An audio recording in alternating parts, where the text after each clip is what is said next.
We are live. Okay. Give me a second.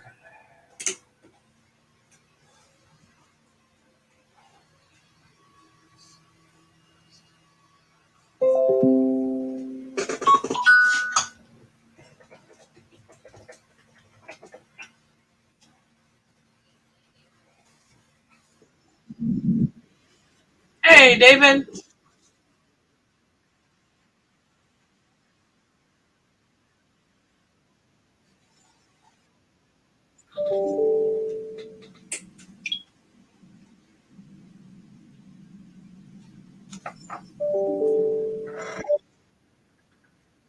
Hey, Cheryl. You made it, David. I've missed you so much.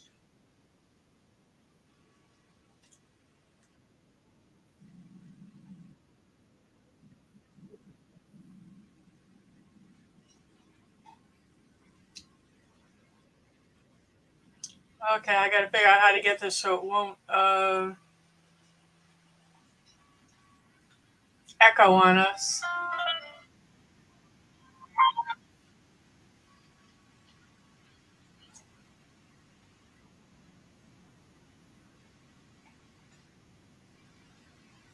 I'd love to hibernate all winter, David, but everything I got to get done won't let me.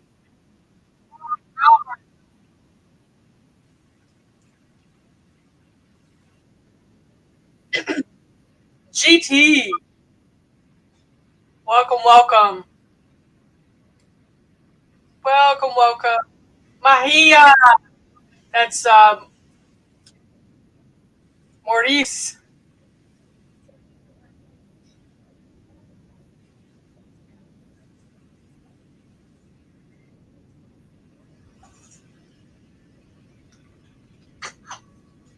Or did I get your name wrong? I'm so embarrassed. Senior moments. Yes. This uh Mahia M every time there's houses down and has to put up for what my garden looks like.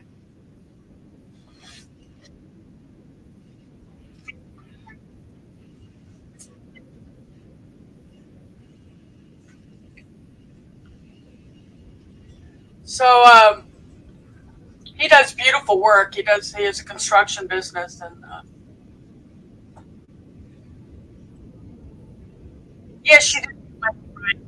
Robert.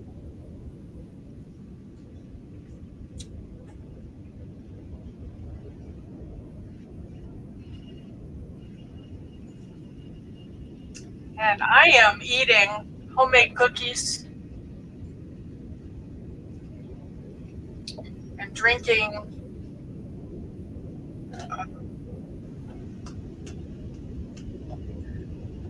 roasted dandelion root tea.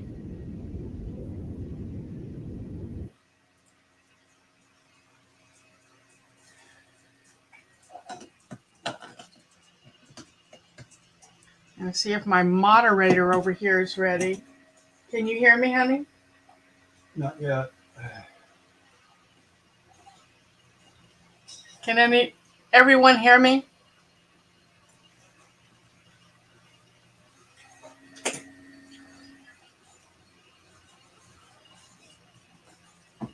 Yes.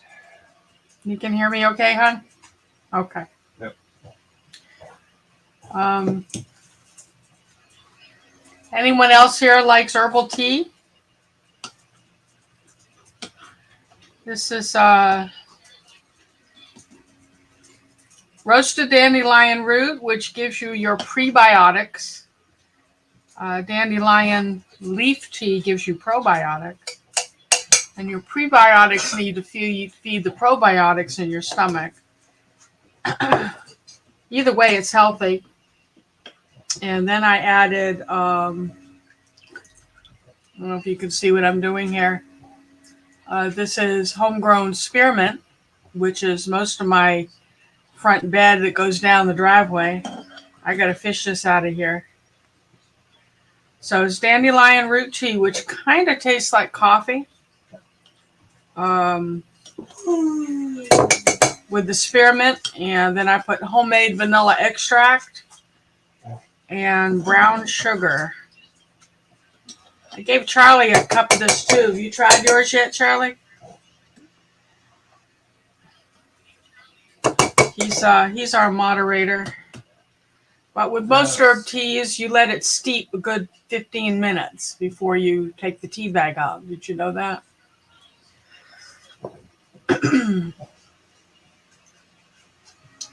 Right. 5 by 5. What's 5 by 5, Robert?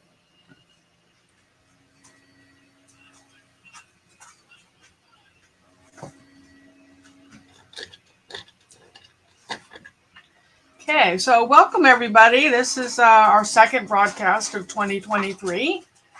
And things have already been interesting here. We've had days up to almost 70 degrees and nights down into the 20s.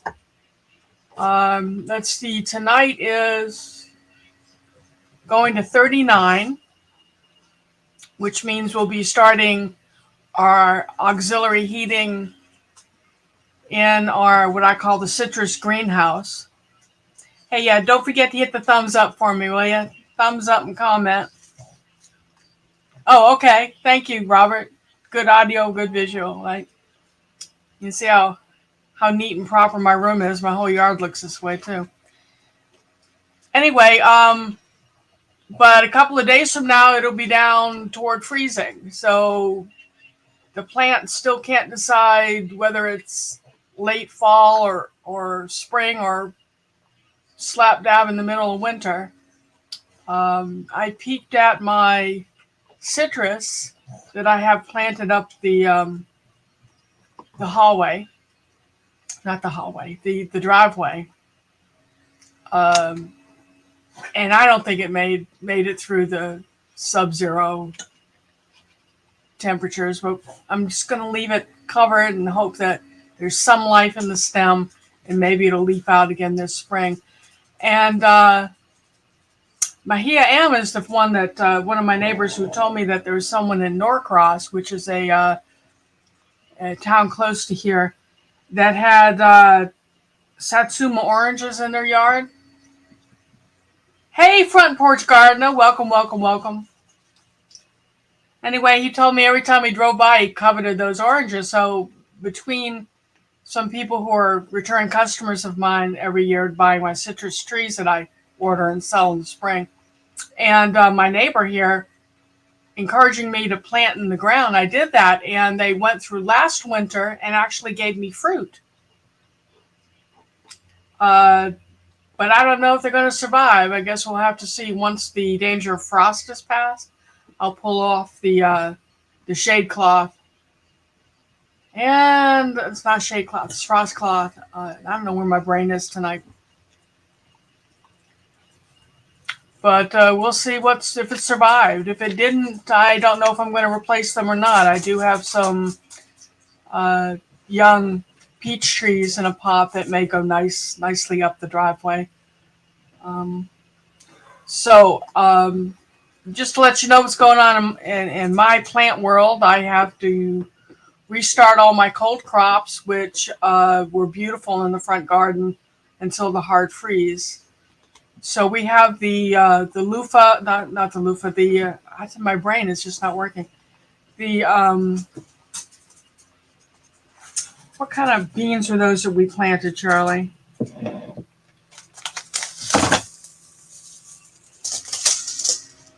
Fava beans. We've got fava beans replanted and the garlic's coming. The replacement onions are just peeking up, but I've got kale and cabbage and some lettuce germinating. And this weekend I'll be starting my hot peppers from South America.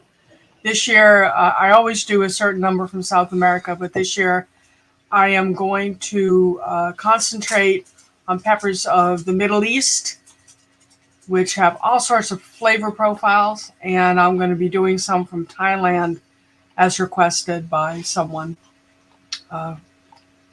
So that said, what are you all doing this January? How many of you are starting seed? And if you are starting seed, what are you starting?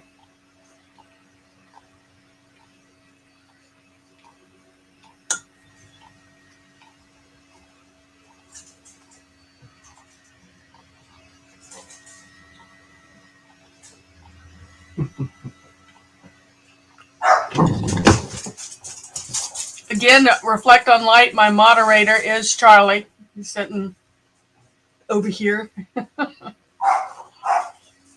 Oh, dogs hear something. Yeah, David, you are, if I remember correctly, you're in New England, right? So you do the long day onions when Charlie's waving. Hey, Mama Knows Best. Gwen, when you say herbs, are they all legal? Just teasing. What kind of herbs are you starting? Oh, David's in Indiana. It gets pretty cold there. You know, I've got celeriac. I've never grown it.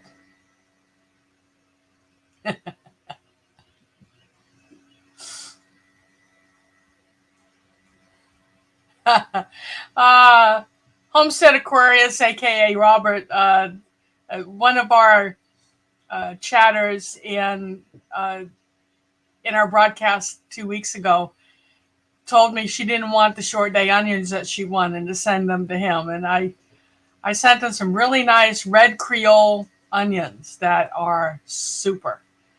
So when are you going to start them, Robert? Mint, rosemary, and basil. Okay, I've got to ask, what kind of mint and what kind of basil? I grow Italian large leaf basil.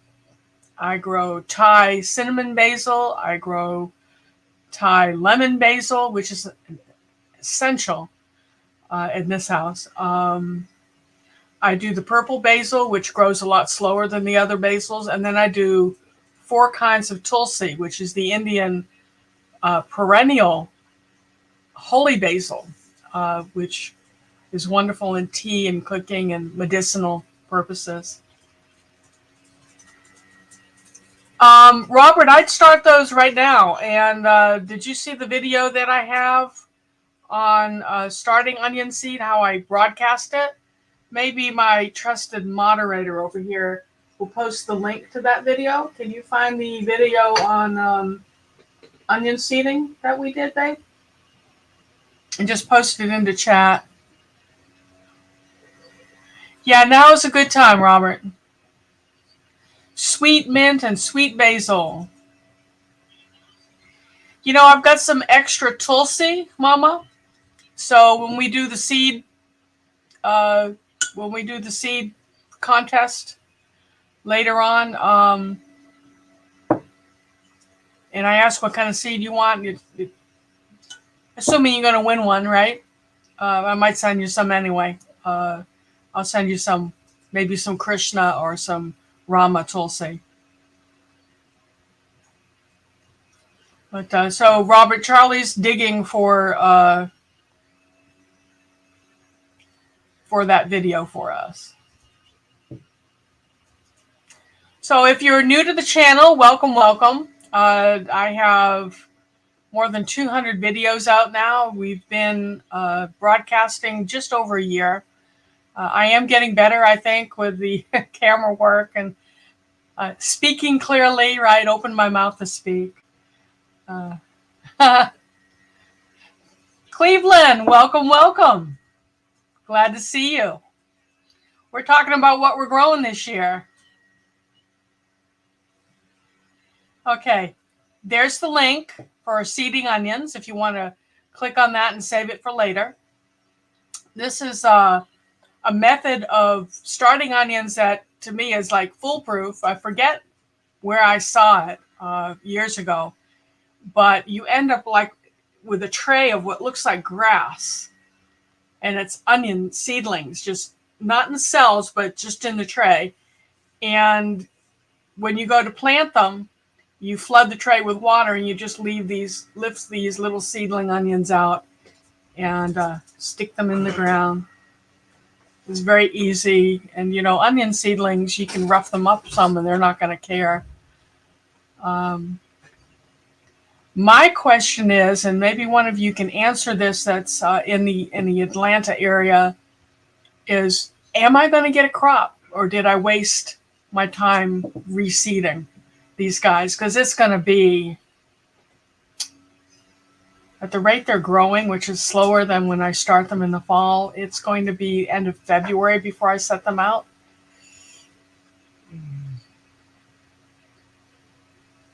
David Gracie, that's how he starts his. Oh, the front porch gardener says she is going to grow sorrel. My sorrel is up. I grew 3 kinds or seeded 3 kinds this year. And there's one kind that's absolutely bursting in this little seed tray. One kind that's snoozing. I might have one little seed germinating. And then the third kind is being slow too. I'll do a video on what variety is easiest to seed. Do you have your sorrel seeds yet?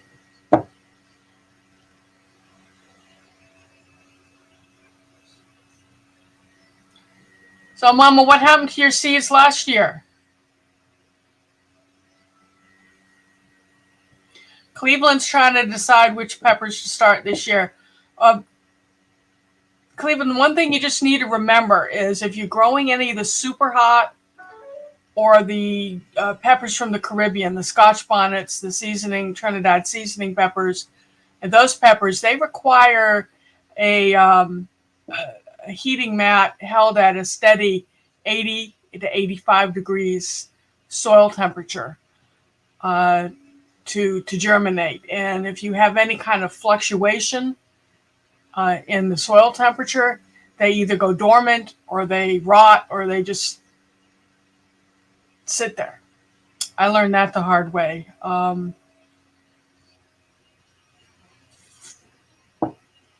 Castor plants. Isn't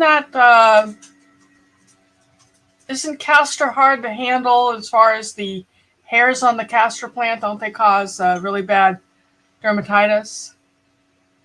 Anyway, so Cleveland, if you're doing any of the sweets like the bell peppers and some of the Mexican peppers, you could start those a little bit later in the year, but your hots need to go in like now. Hands in the dirt. Stacy, welcome.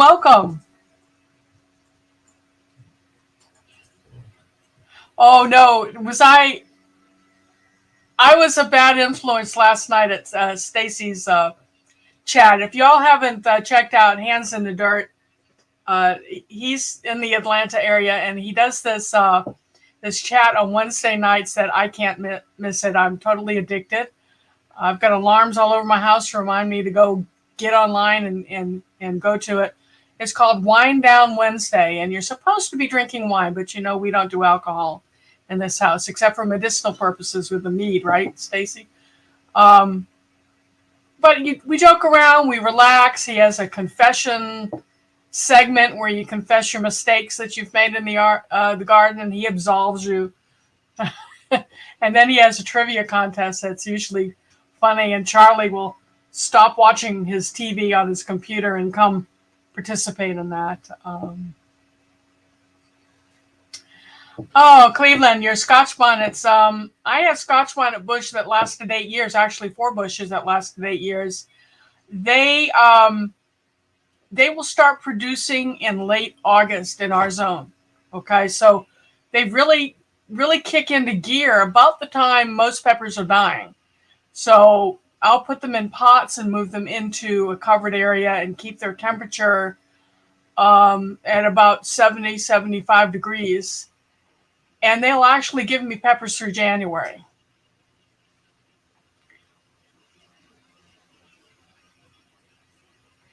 Mama Knows Best has a grow light that does blue light also. Yeah, I splurged last year and bought really expensive grow lights. And they're just for my pepper operation. I'm glad you love me, Stacy. I love you too. Did I say that out loud? Charlie didn't hear that, right? Okay. Don't forget to hit that thumbs up and subscribe if you're not subscribed yet. Yeah.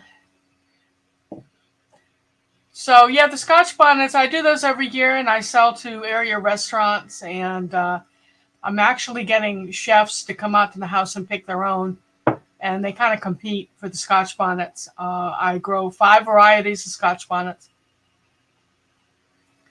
David's a retired pharmacist. I didn't know that. That's great, David. What do you think about the blood pressure lowering properties of capsaicin? Are you familiar with that at all?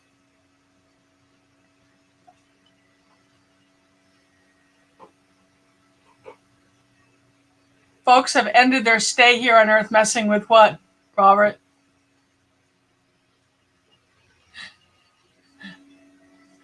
I'm thinking about making my own cayenne pepper tincture. We had a neighbor in South Florida who had several open heart surgeries and terrible, terrible blood pressure problems. And he watched Charlie and I medicate ourselves with the legal herbs that we grew. And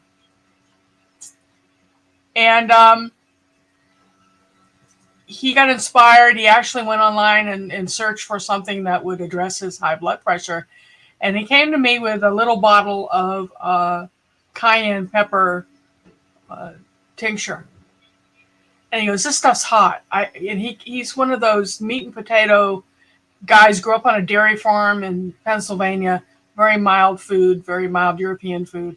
And he goes, "This is too hot. I don't know what to do." And, if you get something really hot in your mouth, if you go to an Indian or a Thai or something restaurant and you have something too hot in your mouth, you take a little bit of table sugar, right? So I said, "You know what? Try some in your orange juice in the morning." And he started doing 2 or 3 drops, just drops of this cayenne tincture in his orange juice, and his blood pressure came right down to the point where his doctor took him off his blood pressure medicine, and he stayed on that cayenne pepper tincture until he couldn't get the tincture anymore. Then he had to go back on his blood pressure medicine. It was I want to call it Dr. Scholl's, and I'm not sure what they use as the extract for the tincture, but I'm going to try mine with vodka. Does anyone have any experience with cayenne tincture, and what type of alcohol are you using to extract? Oh, folks have ended their stay on Earth messing with the castor, I think. Yeah. Yeah, they have. Yep. Oh, come on. What else are we growing? And I'd have to look in my seeds to figure out what types of sorrel that I'm growing, but the one that's coming up, gangbusters, I'd have to go out to the greenhouse outside and see what variety that is.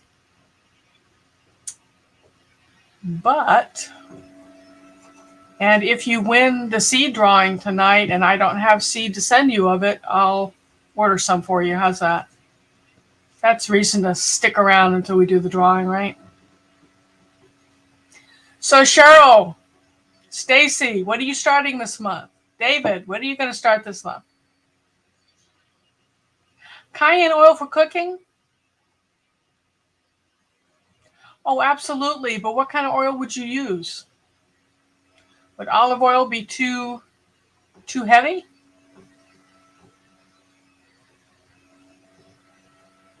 I've got this urge to run out to the greenhouse to answer her question. Should I? Hi, Hyatt. Welcome. What do you say, y'all? Shall I run out to the greenhouse and get the name of that sorrel for her? And make Charlie entertain you for a minute or two?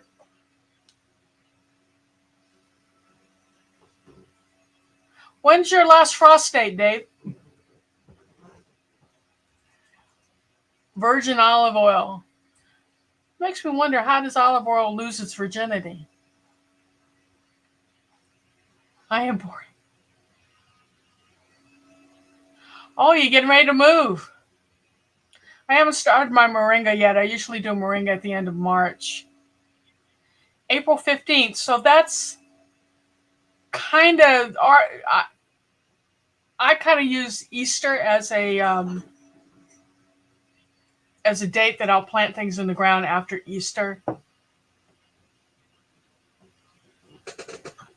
Oh, Homestead said he's going to have to go do a chore. I bet he's going to go plant his onions. Pigeon peas and peppers. IRS day. Virgin olive oil drugs. Knows the party. Yeah.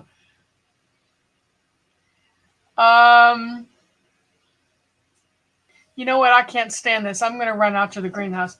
Charlie, come show everyone your beautiful face and see if you can get them talking about what they're planting. Come on, guys.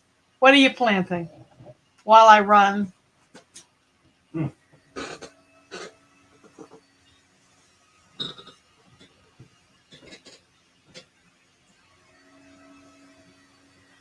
I'm on board with CBD and THC. Anyway, here's Charlie.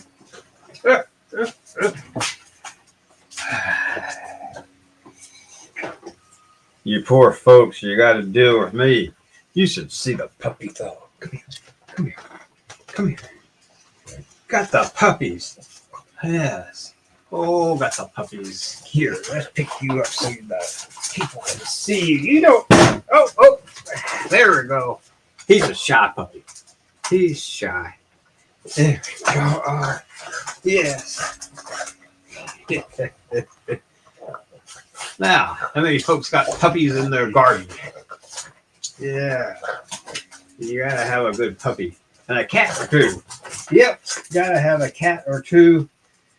Garden cats. Help keep the mice and squirrels and all at bay. Not that we do anything other than that about them. You gotta have wildlife or you're just not part of the wildlife, are you? Yeah. So we lost our a chicken today. I understand egg prices have gotten really high. There's some bird flu going around, and hopefully we don't have it right now. But we have lost a chicken. Only 12 more to go, though. Lots of chickens. You know, you can't plant an egg and get it to come up. What is up with that? You gotta have a rooster, though. We don't have a rooster. They don't allow roosters in our county. Not that there aren't a bunch of them out there. Good grief, you can hear them sometimes. And if we get a rooster, though, our neighbor's going to be reporting us.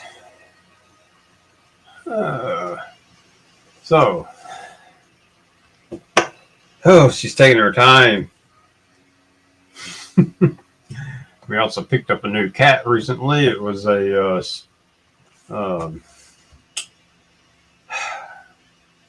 we help refugees out, and one of our refugee families had a cat, and they decided they didn't want to have a cat. So now we have an extra cat. And they said she was pregnant, but we're pretty sure she's not because she's come back in the heat. And some big things she goes around. She goes around howling lately. Do I come across here? Nope. Oh well.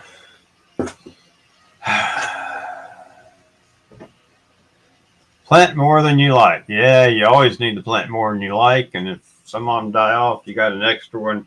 And you can always give them the neighbors. Neighbors appreciate it. Especially cucumbers. Not cucumbers, zucchini. Good grief. One zucchini plant will feed a neighborhood.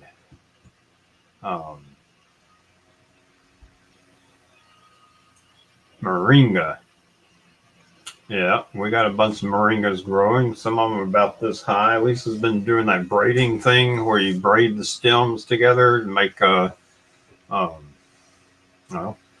decorative plant. and they're on the back porch now. They survived the 20-degree weather by us bringing them inside. I don't know what we're going to do once they get up a bit taller. But, oh, here she comes.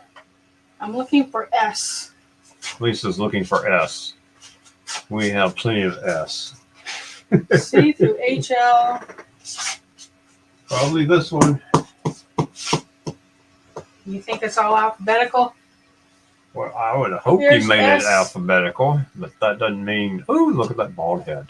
There's a 5-second delay on this thing, so I'm seeing my own bald head here. He's very sensitive about his bald head. Uh-oh, what happened here? No. That's weird. No. Stop that. What's going on? All right. Keep having a window pop up. Oh. Thank you, my love. Oh. Ask for their forgiveness. I ask for your forgiveness. All right. What have we not heard? I'm going to have to back up so I can catch up. Hey, Indiana Backyard Gardener, Adrian, welcome. Annie's Kitchen, welcome. Erica. Hi, Charlie. David starts his hot peppers in March. Okay, hawthorn berry, remember that note. Lowers blood pressure. Yeah, and we've got hawthorn berries growing wild here in Georgia. Stacy's going to do pigeon peas and peppers. I grew pigeon peas in Fort Lauderdale, and my neighbors kept stealing them. Go ahead, Cleveland, talk about your marijuana-laced tinctures. They really do work. And, the only reason they're illegal is they couldn't figure out how to regulate it. They don't seem to have the intelligence to regulate it like they do alcohol. Anyway, puppies are cute. Yeah, you just see my boys, my boy and my girl. David, we just adopted a cat. One of the refugee families that I work with, and most of you know that I volunteer with refugees. Their culture, they don't necessarily keep animals inside, and when they discovered their cat had fleas and they thought she was pregnant, they threw her out. And it was during that really hard freeze that we had, the Arctic blast, and I'm like, oh, no, you don't. And I kind of twisted this one's arm, and we went and got her, and she's here. You may see her. She's gray. Her name is Lulu. And she's not pregnant because she's in going to walk past in a second. Full-blown heat. She's going to walk past you. Where is she? Oh, right there. Oh, all right. There she goes. Yeah. Full-blown heat, and I can't get her spayed until I think it's the 27th. So we have to put up with the feline and heat. And if y'all have ever had cats and heat, you know what a joy it is. Okay. You have to pay property taxes to own chickens in her town. I see. You ask your landlord. If you offer them eggs, maybe they'll let you. Green beans, melon, leafy greens, zucchini, winter squash, celeriac. Celeriac we do in the winter, right? Cukes, I'm cutting back on tomatoes, just 4 kinds of tomatoes. How many kinds of tomatoes? Front Porch Garden, how many kinds of tomatoes did you grow? One year we grew 42 kinds. Oh, there she comes. Okay. Can y'all hear her? She's begging for sex. I'll probably start about 50 to 60 moringa trees. I've learned to braid the stems, and those trees with the braided stems are coming through the winter in my living room. And they're surviving so far, so we'll see what they look like. What kind of pet you going to have, Front Porch Gardener? Yeah, gardening warrior, cats and heat. John Jacks. That's my brother-in-law, y'all. So no jokes about Charlie's bald spot. Johnny, you have a bald spot yet? Your brother's here, Charlie. Don't forget to hit that thumbs up. 12 people watching, only 11 thumbs up. Thank you.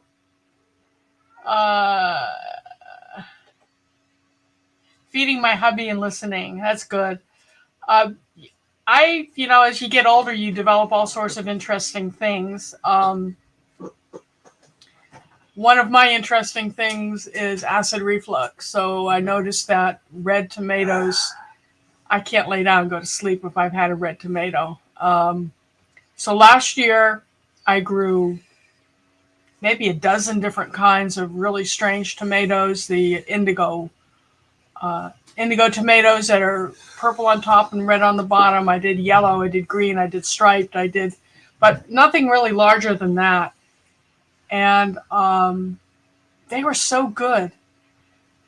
One of the other content providers online did a recipe of brown butter tomato paste. And so I tried it out with these multicolored tomatoes, and we ended up not putting any tomatoes up because every time I had enough to pick, I made this sauce and ate enough pasta to last the year.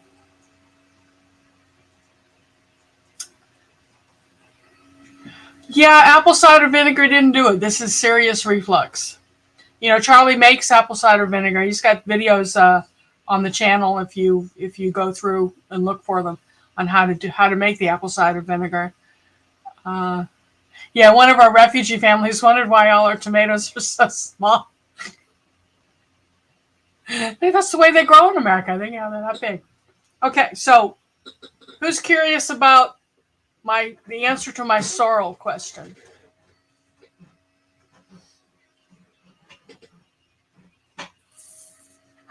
John says he's not bald, he's just gray, Charlie.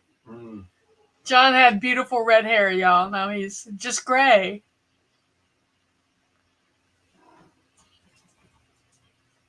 There's a sale on green stalks now. Buy one, get one, 60% off. You know what? I've got 7 green stalk planters because one of the classes I teach is vertical gardening. I'm not that enamored with... I've had stocking gardens probably for 30 years. The watering system doesn't work like it should, really. But if you're in an apartment, it's a sturdy... A green stalk is a sturdy unit, and just don't forget to get the wheels that go underneath it to help you spin it, because you'll need to spin the tower so it gets sun all the way around. Okay. I have people wanting to see. So my number one sorrel that is up gangbusters are seed that I bought from the Ukraine. Now, Adrienne with Indiana Backyard Gardener, this was her fault. She did this Support Ukraine, I think it was a live broadcast, and she gave the name of it.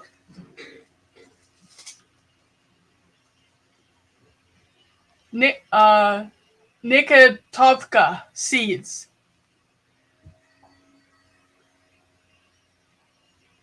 Can you see that?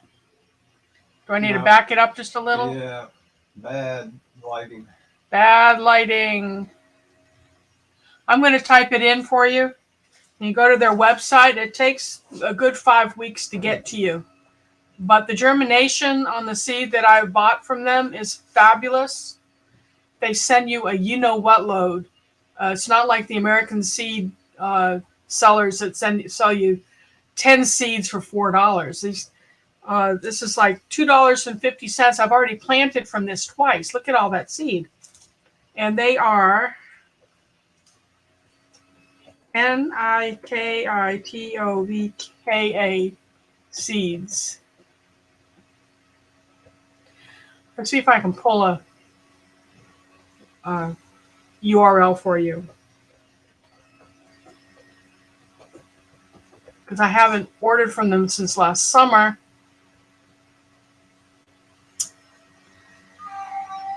And Hope they haven't been blown to smithereens with the Ukrainian war. Here's the URL for them. Okay, so I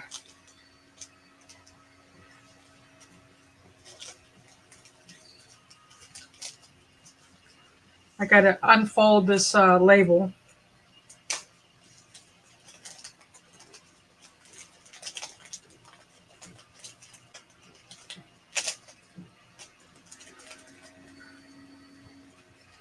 Okay.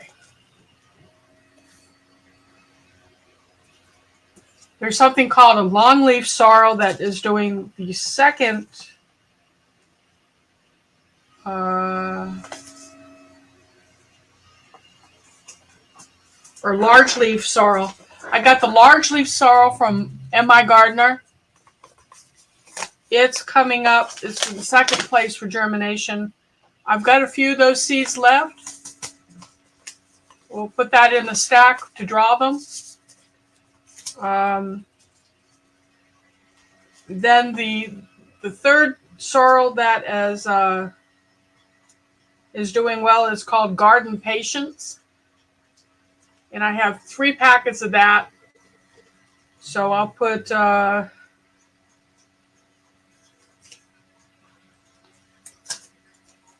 as one of the things you can win if you are interested in sorrel and stick around for the seed drawing. But the number 1 seeds was sorrel Belvinsky.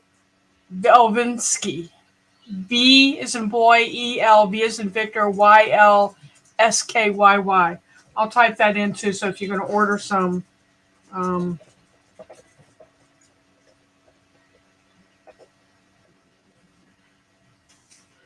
I've got a bunch of those seeds left too, so I can send some of that. I'll let you choose what you want if you win them.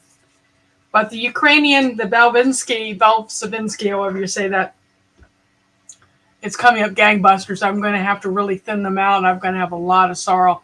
And, you know, sorrels are perennial. You'll come back for years. And actually, I had some up front of this variety that I started earlier last fall. They actually have come back through sub-zero temperatures, which is what I was kind of hoping for with the Ukrainian seed. They'll have plants that are acclimated to a more brutal winter than we have here in Georgia. And my rationale was not only am I helping the Ukrainian farmers, but it's more likely to survive the type of weather we got. So the cabbage didn't, the bok choy didn't. Hey, baby, come here. Can y'all see her?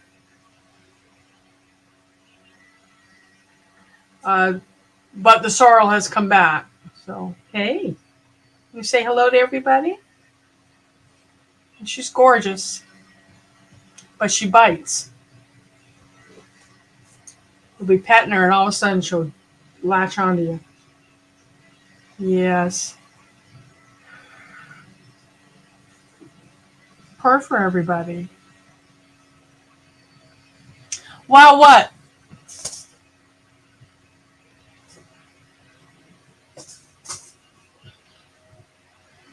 Okay. Oh, all right. So I'm talking too much. Come on. What else are we growing? Is there anything that seed that you're looking for and you can't find?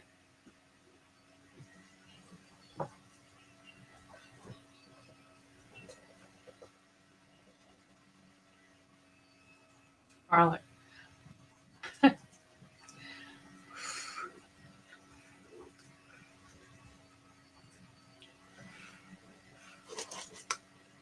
Who else likes their butt blown on? Get your tail out of my tea.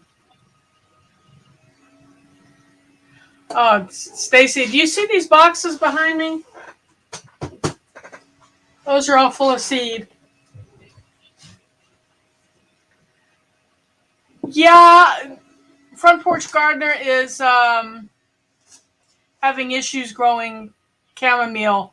I can get it to come up, but then it fizzles before I get a a harvest out of it. I think it turns too warm too fast here. The last couple of years, it's like someone threw a switch. It went from nice cool weather, which is what the chamomile needs, to hot and dry. And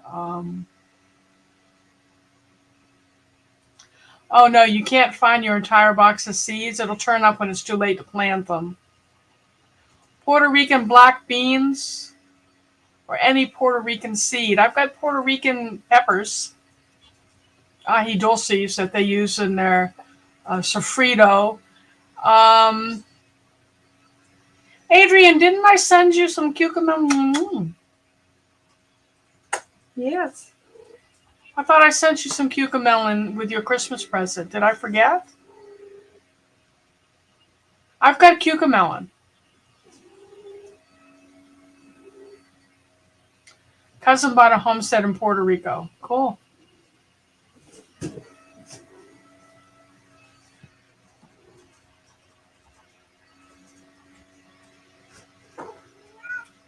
Well, spank me, Adrian. I forgot your cucamelon. I'm senile.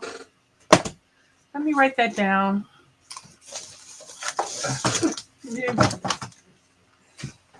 Now she bothering you? Yeah. Horny cat.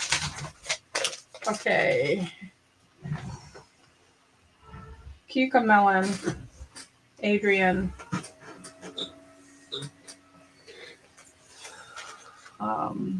One thing, I'm always trying to sell things, right?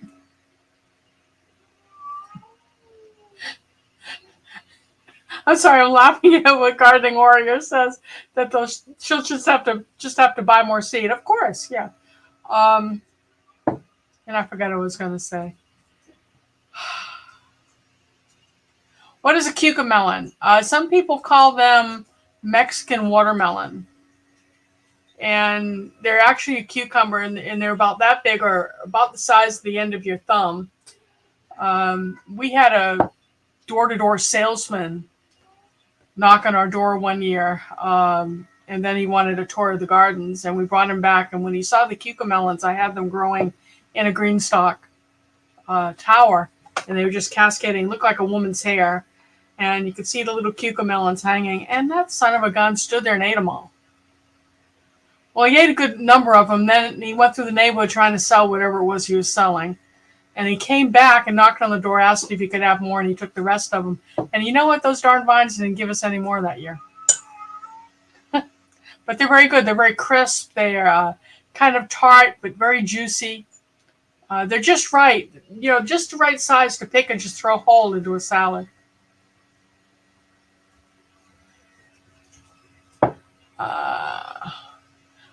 We have pawpaw. If you plant pawpaw, David, you'll need 2. You need 2 trees not related to get a decent fruiting.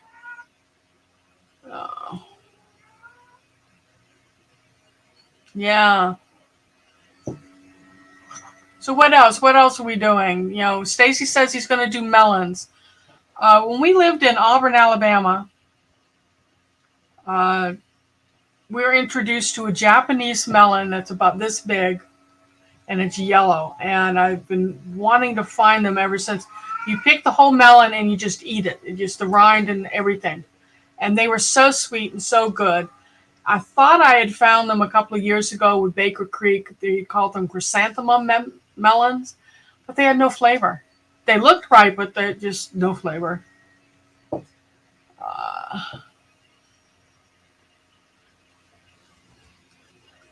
What's really good? Hey, Pescatarian Gardener, welcome, welcome, welcome. Charlene melons. What is a Charlene melon? I'm going to look that up.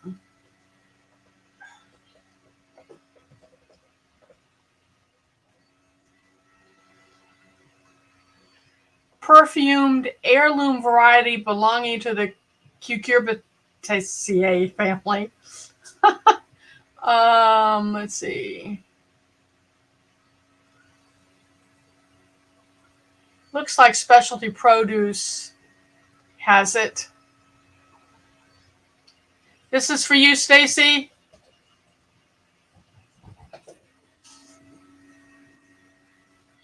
Yeah, it was kind of round or oval, the Korean melon.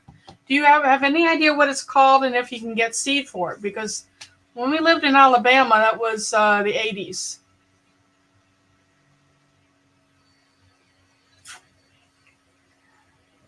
My melons keep getting beetles that eat the vine before the fruit can ripen. We have that problem here too.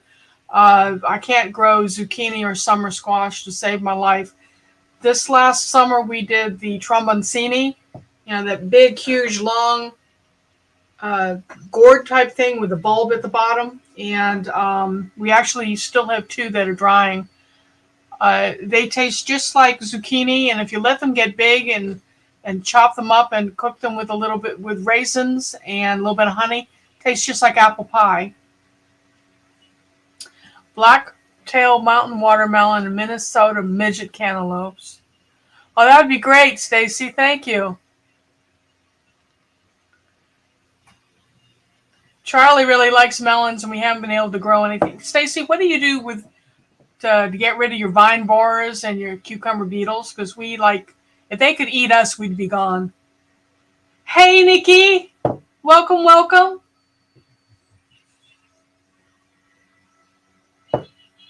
So anyone in here, what do you do to combat your cucumber beetles and your vine borers? Here in this area, they're terrible. It's okay. Never too late. We're still here. Been on almost an hour. I can't believe it. Boy, I can run my mouth.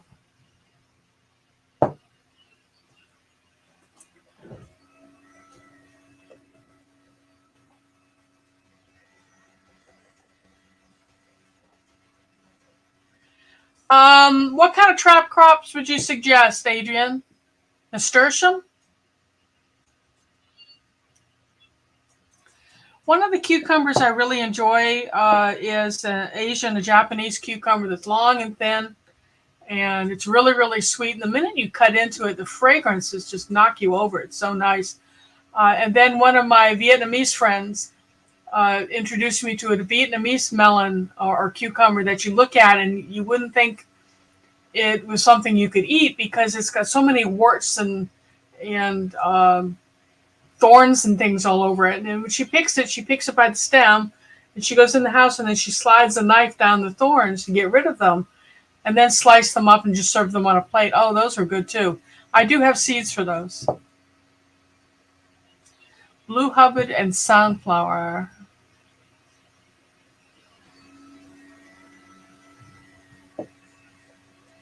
Blue Hubbard is a favorite of the vine borer. I think I remember reading that. Charlie, we have Blue Hubbard squash somewhere? Seed? I think we do.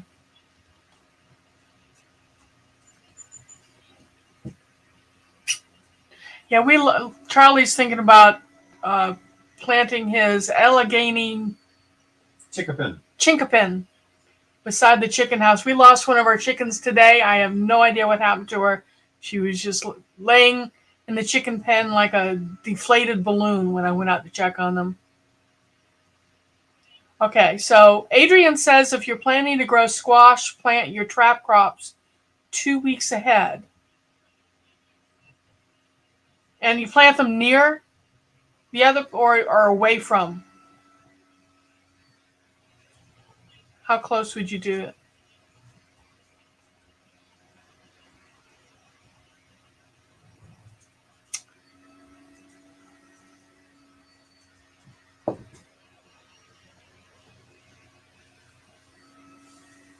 Oh, Etsy. Etsy's a great place to go to look for hard to find things. Stacy, were you saying last night you were looking for the shampoo ginger?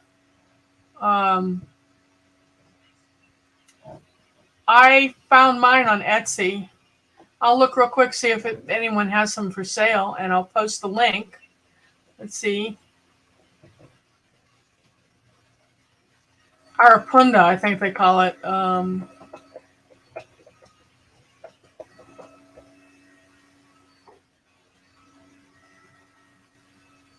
Oh, wow, they've got all sorts of shampoo gingers. Uh-oh.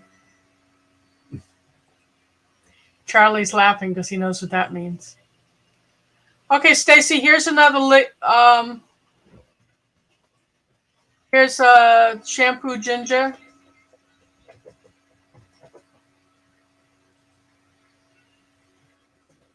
That's the link for the Etsy, and I've had really good luck. I tend, when I shop Etsy, when I shop Etsy, I usually pay through PayPal. And the reason I do that is if they try to stiff you and you don't get your order, PayPal will go after them and refund your money.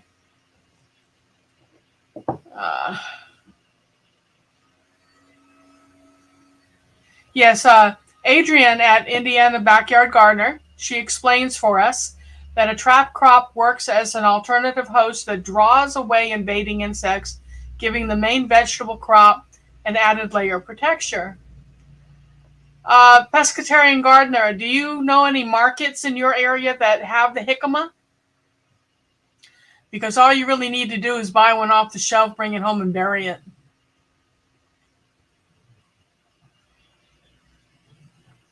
So, Adrienne, if I were to plant the Hubbard, how close would it need to be effective for my zucchini and my summer squash? I call it crookneck, summer squash. And would one Hubbard be enough if I did like a Hubbard and the other squash on either side of it?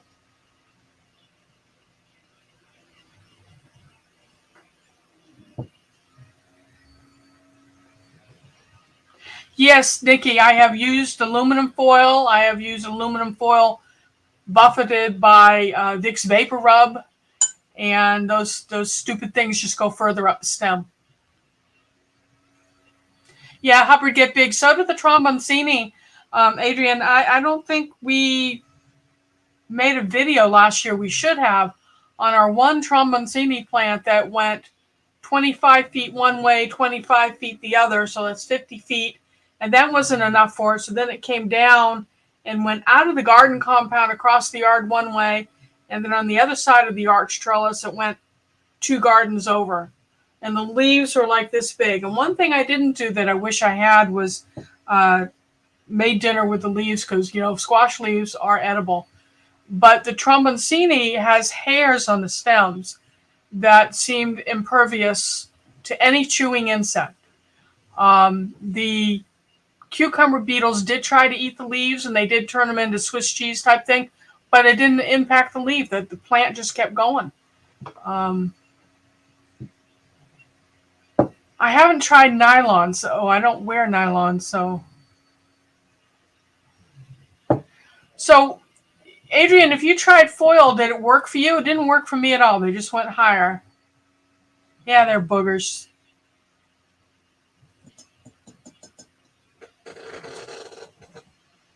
So, Pescatarian, do you have markets near you where you buy your jicama? Yeah, it didn't work. Charlie invented a salad that when he first served it to me, I just my eyes rolled back. It was so good. He took, she can get it at Publix, yep. He took the jicama, peeled it, and then grated it. So it was all grated up. Then he grated a really tart Granny Smith apple.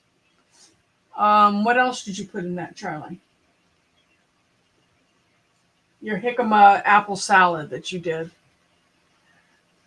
A little vinegar and a small amount of sugar. A little bit of sugar, a little bit of white vinegar, or apple cider? Apple cider vinegar. A little bit of apple cider vinegar, a pinch of salt, mixed it up. It was to die for. You want to talk about refreshing? So next time you're in Publix, Pescatarian, just get a small jicama. When it starts growing, it grows like a foot a day. Yes, David, it's jicama is you buy them, they kind of look like a squashed grapefruit. And you eat the inside of that. But they will put a vine out that's tremendous.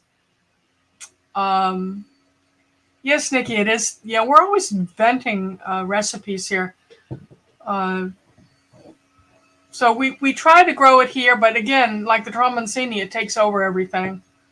So I'm kind of reaching the point in my gardening that if it takes too much room, I'd rather grow a lot of things that take a little bit of room than one or two things that take over the whole garden, as long as I have access to them at the grocery stores. And here in Atlanta, we have such a diverse community that we have grocery stores that cater to just one community. We've got West Africa, East Africa, North Africa, different sections of Pakistan, different sections of India, Middle East. Now we have our first Afghan grocery store in all of Georgia. It's right down the street here. So when you figure out what culture the food is that you're wanting to grow, go there. Like if you're going to grow cilantro, show of hands who likes cilantro. Don't buy seed. Go to an Indian grocery store or a Middle Eastern grocery store and get a bag of cilantro seed that they use as spices, everyday spices. And a bag like this for $2 versus a little seed packet of 10 seeds for $4. Can't beat it. Yes, traveling the world for foods. When I was a working journalist, Nikki, that's what I wrote about, culture and religion. And what do all people do when they get together? They eat, right? So I did a lot of food writing. The New York Times used to put me on the cover of their Sunday, or it was Thursday afternoon living magazine, when I would feature a cuisine. Yes, cilantro is the green part. Coriander is the seed. Charlie won't eat it. He says it tastes like soap. I snack on it while I'm in the garden. Okay, I've got to scroll up and see what it tastes. If you can call it pineapple juice, it takes the taste of pineapple, slightly sweet flavor.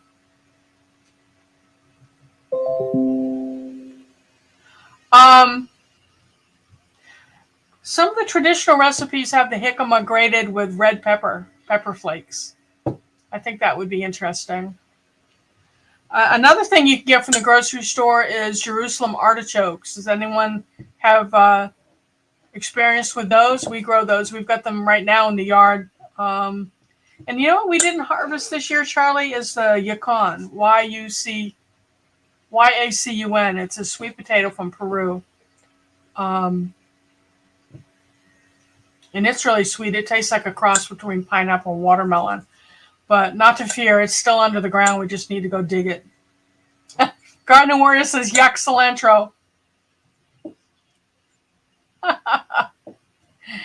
I'm big time what? Because I wrote for the New York Times. That's where I started my career. There's the New York Times chain. They called it Night Train. They sent me all over. Jerusalem artichokes, they are a small tuber. They're about like that if you get a big one, but most of them are like this. And it's like any starch vegetable, like potato, and you treat it like potato. It is very high in inulin, and I'm what they call a brittle diabetic, so I have to really watch things that spike my blood sugar. And vegetables that are high in inulin don't spike the blood sugar. So the sweet potatoes, the Jerusalem artichokes, the yacon, and things like that. And the beauty about the Jerusalem artichoke is they'll send up a stem 10 or 15 feet tall with little yellow daisies at the top. And the hummingbirds love that. It blooms right before the hummingbirds fly south. And then we let it die back, let the frost kill it, and we leave these sticks. So people will see these sticks in our yard, and they think we're lazy, but we're not. We just go out when we want to harvest some, and you follow the stick down to the ground and pull it from the ground, that stick, and the artichokes come up attached to the roots. So it's an easy way to remember where they were. Yes, the yacon is very high in inulin.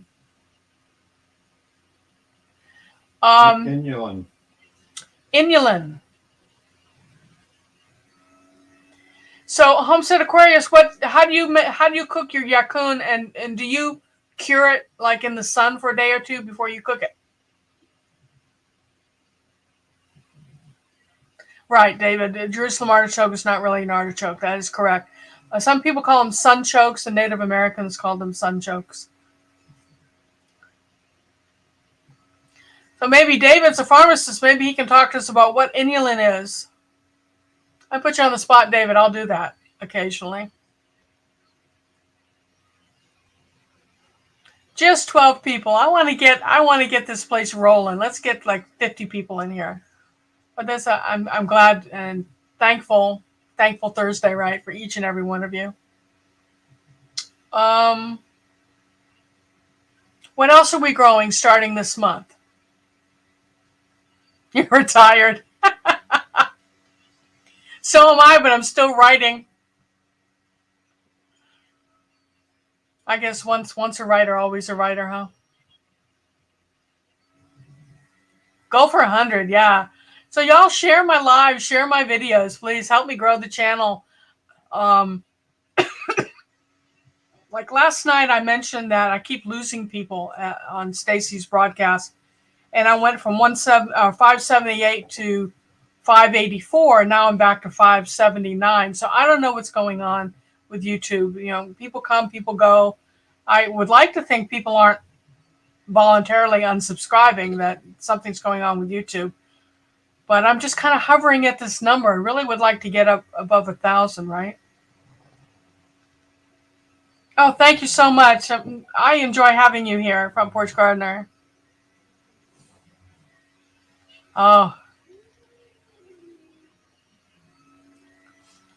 yeah. I've got all sorts of videos that I never got time to edit that I'll be releasing here in the next few weeks while I wait for spring to come in.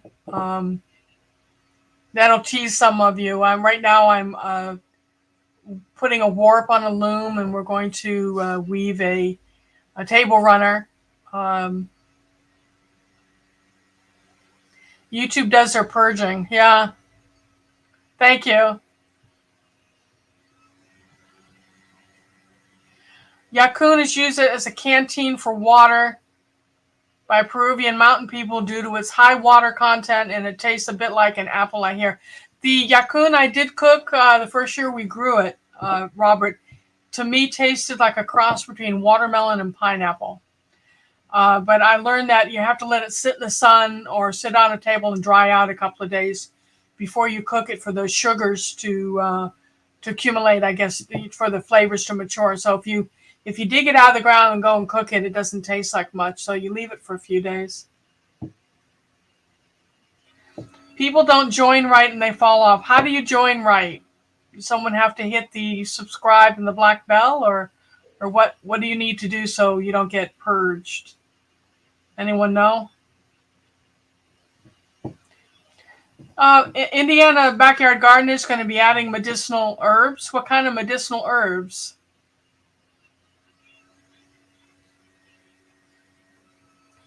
Thank you, Robert.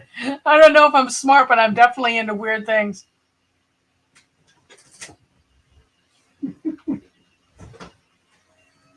Oh, okay. So everyone who's joining me, evidently you have to watch at least 2 videos and comment. Self-heal. We grew Self-heal for a couple of years. Charlie can talk to us about his experience with that. He's a weird thing. We're both weird. John, are you still here? You're awful quiet. That's the brother-in-law. He gets tired of listening to me ever. I'm going to see. Yeah, John Jack, you're still here. No, Self-heal and comfrey are 2 different plants.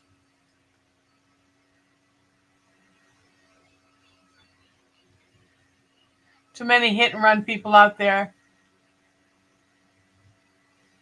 Hey, Gail, welcome, welcome, welcome. We're talking about what we're starting. Are you a gardener, Gail? I've got comfrey. I've got probably 20 plants out there. I have, is Cassandra here? Oh, Dark Lord. Did Dark Lord show up yet? I don't remember whether I sent Dark Lord. She wanted some snake gourd. And I write your name on the seed when it. But I could have sworn I sent it to her. Comfrey root. I can try to send you some root. I don't know how well it'll, a segment. There's someone else who wanted a hops root, and I have to wait a little bit closer to spring to send them their hops.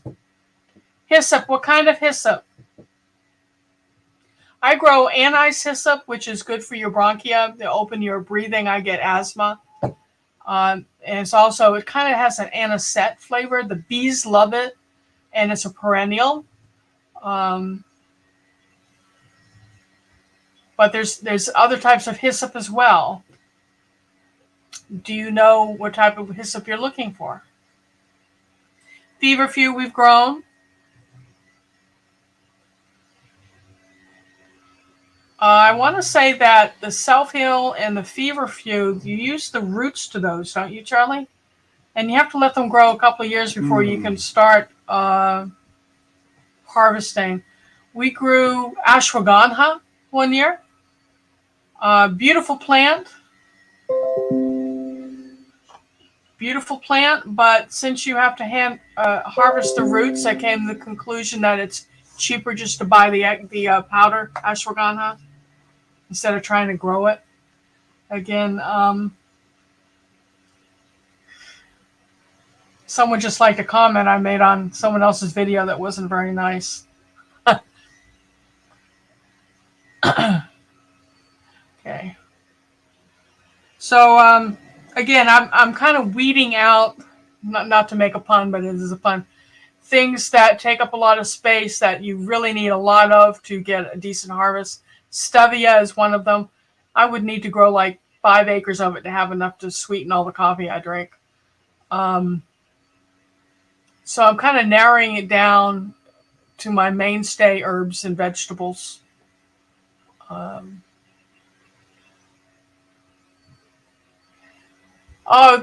Ukrainian hyssop. It's probably traditional European hyssop.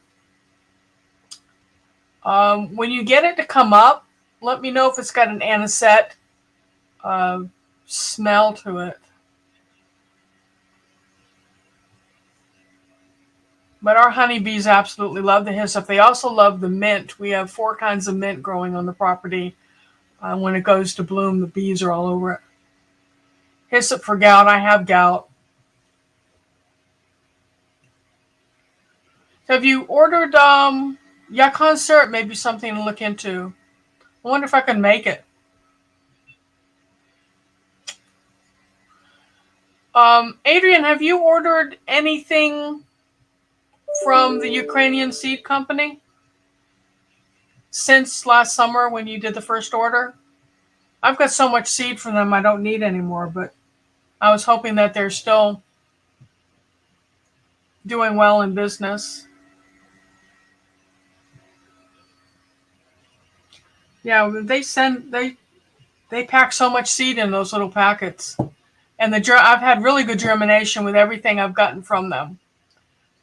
I did order sorrel from Baker Creek, 0 germination that went in the same time the other 3 types of sorrel I was mentioning earlier did. Not a sign of it.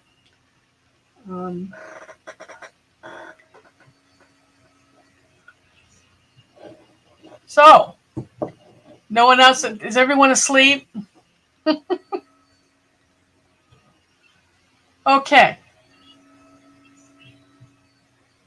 Yeah, you got to order some new seed. It's just kind of a tradition. Did you see these little containers that go in these boxes?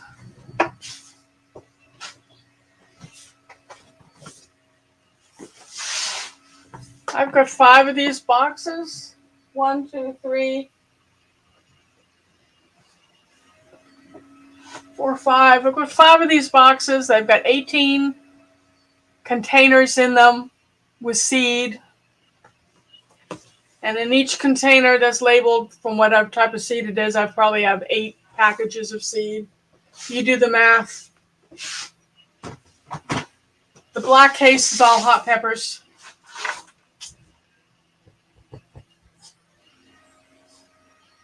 You restarted sorrel 3 times. What's happening to it? Are you doing it inside, Nikki? Front Porch Gardener, go to that seed site. Did you catch the link? Do I need to do it again?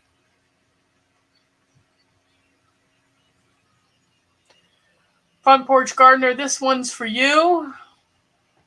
And anyone else who wants to get some good seed.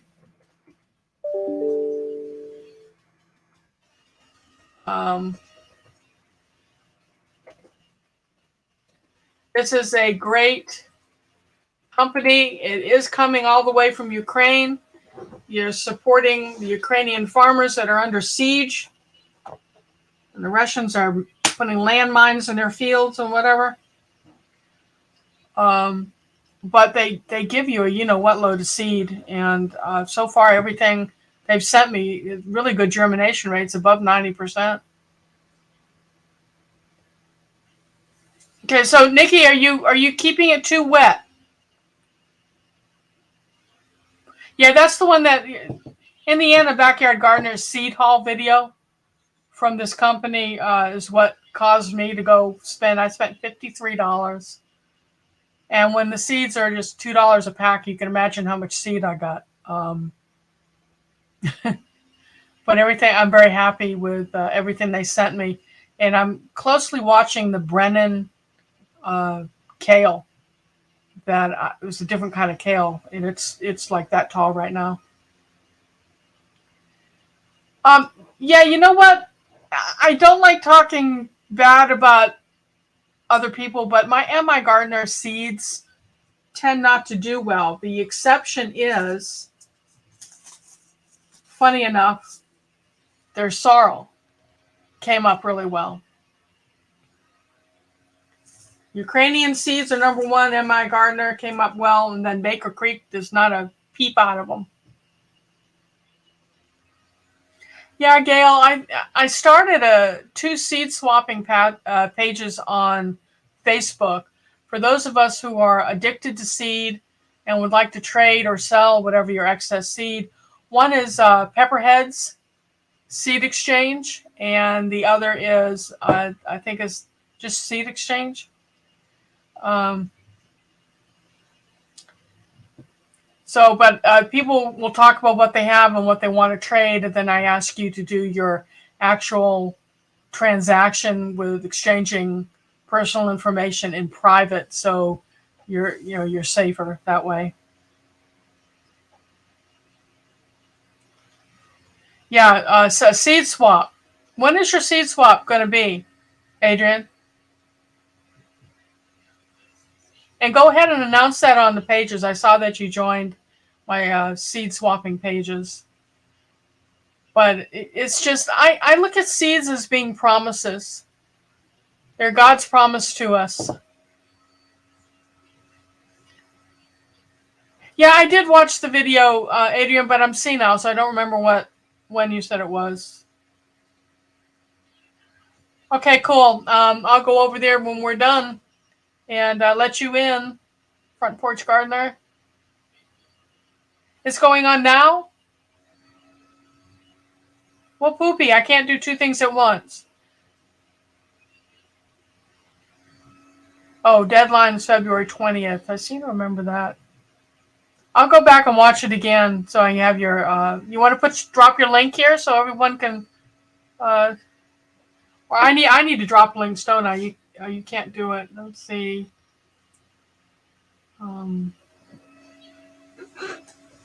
Indiana Backyard Gardener.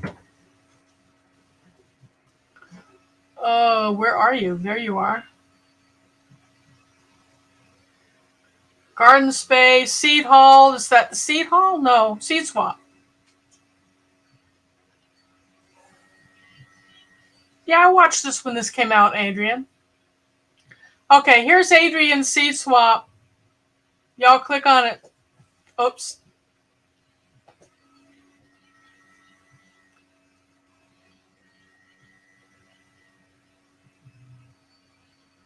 Your government name. Okay. Homestead Aquarius, Gardening Warrior, Homestead Aquarius did a review of my channel. It was absolutely hilarious. I go back and watch it if I'm having a bad day. He watched me. I mean, he reviewed me for inside a clothes dryer. I don't know where he got that idea, but it's absolutely hilarious. He made me feel really good. Thank you, Robert.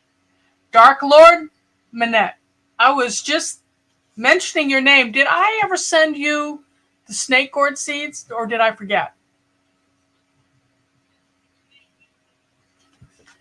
Let me know, please.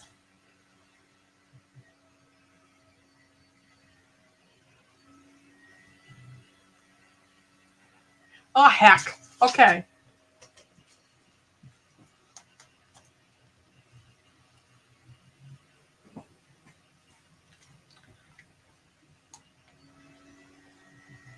Okay, you're on the list to get your seed. I'm so sorry. I told you all I'm senile. You have to remind me. If you win something and it doesn't show up in a week to 10 days, drop me another note and say, hey, Lisa, you forgot. And your hops. Yes, your hops root, it's going to be closer to spring, and because it's very deep, and I have cattle panel trellis over 25-foot hallway from one raised bed, one hugelkultur bed to the other. And then we have plastic over that and straw bales on top of that holding the plastic down. And that's what's housing my tropical plants. I've got star fruit and key lime and kaffir lime and curry bushes and hot peppers in there. And the hops roots are actually under all of that. So I won't be able to get to it until I can pull that plastic off. And the hops will not have been waking up yet anyway. And I'll send you the root when they're while they're still dormant, okay?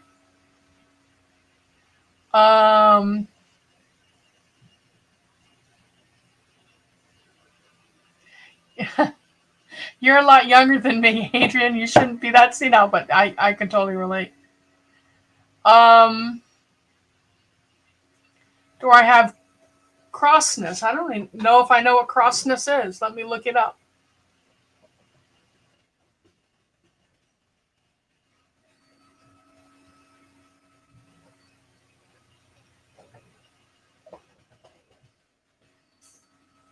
Well, those are pretty.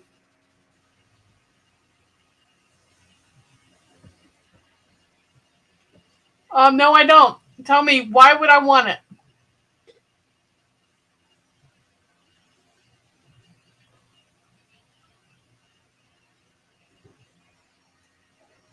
But yeah, but Dark Lord, don't let me forget you. Things start warming up probably end of March. I should be able to take the plastic down. Would you say, Charlie, end of March or Easter time? Edible, expensive tuber. But is it worth it? Is it good? Charlie planted a bunch of Edo last fall, the Japanese tuber. And hopefully it came through this freeze.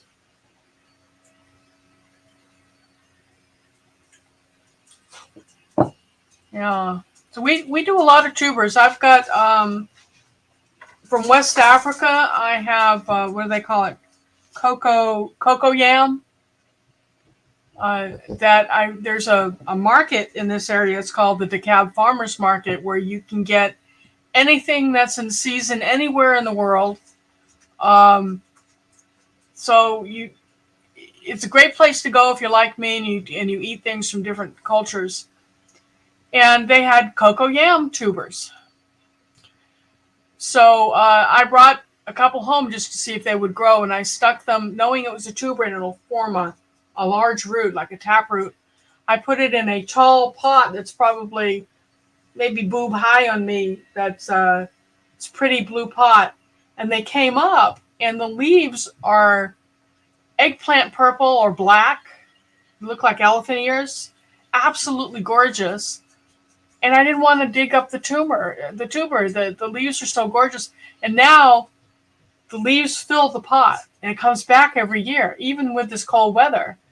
And visitors to my property will say, "What's that?" Because I've got this tall Mediterranean blue pot up against my house is gray with these beautiful black elephant ears. And I had a couple of people from Africa look at that and say, is that cocoa yam? And I'm like, yeah. And they, you're not eating it. No, I like looking at it so much that I'm just growing it. And you know what? If we get to the point where we have to eat everything in the yard, most of my landscaping is either edible or medicinal. Ooh. Will comfrey grow up here in southern Wisconsin? It should, because we've got comfrey that's native to Russia. So it should. Oh yeah, just there's two kinds of comfrey. Make sure you get the Russian comfrey. Not to eat it, right? I've seen some other YouTube providers talk about making tinctures from comfrey. You don't put that in your body. It goes after your organs. It's a topical thing to use. It takes care of achy muscles, deep bruises. You don't put it on top of open wounds. It will heal you very quickly. But the problem with comfrey is it'll heal the top of the wound. And if you've got a deep wound, it'll trap any bacteria that you may have there underneath. In other words, it puts a cap on it and then it festers and you get a worse infection. So don't use comfrey on open, deep wounds. But I do make a salve. It's called Owie ointment. I'm kind of out of it right now. This is like one of my last 4-ounce tin. And these usually go for $10. But this is made with plantain weed. And this you can eat and it's not going to hurt you. I sent some to Indiana Backyard Gardener. Adrian, you do realize it's great on chapped lips if your lips are chapped. One of the people who live close here, Cassandra, I was hoping she'd come in tonight, is using it. She's diabetic and she swears by it now on her dry skin. So, but this is made with plantain from our yard, beeswax from our beehives. I do have to buy the coconut oil and the shea butter, but we buy those in bulk. So it's just those simple ingredients. I do have a video out on how to make it if you want to make it yourself. And if you're going to make comfrey ointment, Gail, use my same recipe, but do it with the comfrey instead of the plantain.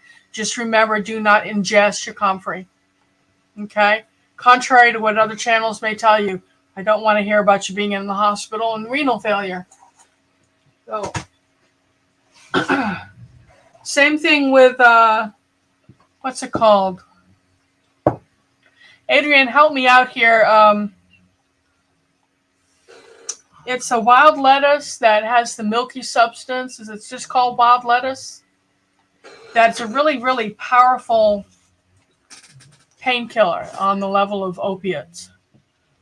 But if you get too much of it, it can kill you. So there are some channels that are telling people how to make tincture and how to use the wild lettuce. But it scares me, and I've been certified in herbal medicine, and it scares me. If it's something that's that tricky to use, I stay away from it. Cow lettuce, wild lettuce. Poke salad. I love poke salad. When Charlie and I were first married, he was in graduate school and I couldn't find a job. And we lived in a little town called Lochapoka, Alabama, just outside Auburn. And he'd go off to school in the morning and I'd go to the woods to forage. Or I'd take my rifle, whatever. I'm very good with the rifles on the varsity rifle team in college. And the only meat we ate is what I could shoot. But he taught me a lot of what I know about forageable foods. And John Jackson's still here. He can talk about what did you forage when you were kids. But that's how I really got into all this. I'm a city girl from Boston. I didn't know most of the stuff. So when I did find a job after we were married, I worked as a research assistant in agriculture, and they paid me pretty well, and we were able to buy our first property, and it was 3 acres of land, and I ended up doing test gardens for all the ag professors. One was an herbalist, and it was kind of a OJT type thing. So a lot of my people ask me, well, what qualifies you to teach these classes in gardening? And I'm like, the School of Life, and I have actually gotten certification with, as I say, with the herbal medicine. And it's gardening. No one ever knows it all. It's a learning experience. What works for you this year may not work for you next year. But there's so many people just in this room, in this chat right now, that have so much knowledge that we can share with each other. Hey, try this. This worked for me. This didn't. And that's what really my channel is about. Sharing and wild lettuce extract, Lactocarium, Lactuca virosa, Charlie says.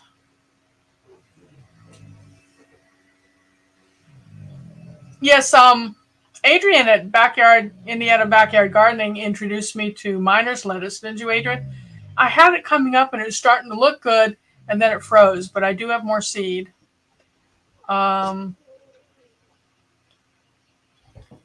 So, who wants to plant some of these forageable foods?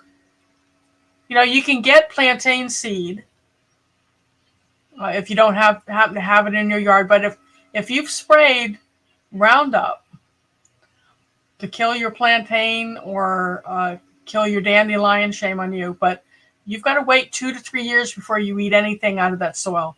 I don't care what Roundup tells you. You need to wait 2 or 3 years to clear the toxins. Yet, Homestead Aquarius says wild lettuce is some awesome stuff. It's very dangerous. Are you aware of that? How are you using it?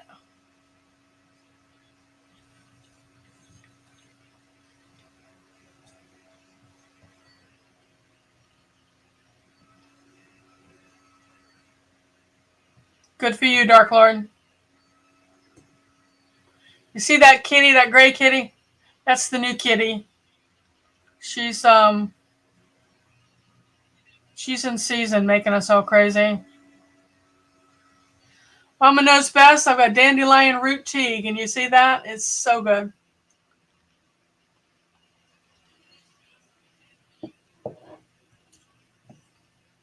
Okay, we've been broadcasting for about an hour and a half.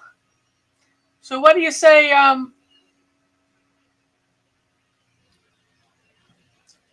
What do you say we do some seed drawing? You know what? I'm going to offer something. Yeah, Adrian, I got pink dandelion from Eastern Europe and the white dandelion with the yellow center from Japan, and they're cold stratifying right now. I'm going to try growing those. Okay, so what do y'all think? If you're intrigued by my tea, which is roasted dandelion root and homegrown spearmint, type in tea, and it's 9:32. At 9:35, I'm going to count how many people said tea, and I'll send you a little packet of it. Charlie will randomly choose a number on who wins the tea. And so go. Type in tea if you want it.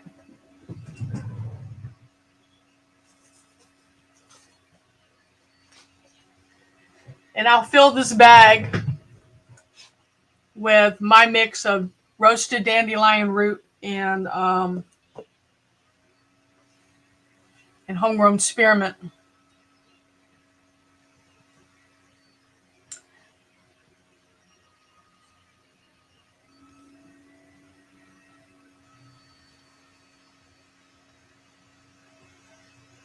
The stream is 2 minutes too long to give people.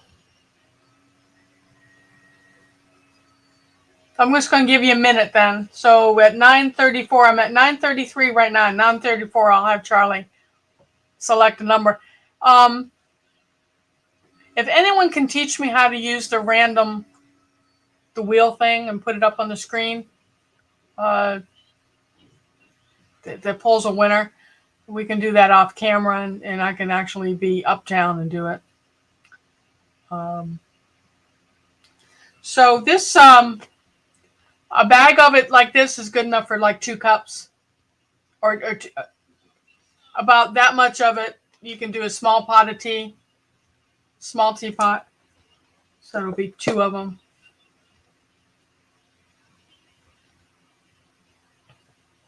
All right, let me count how many teas.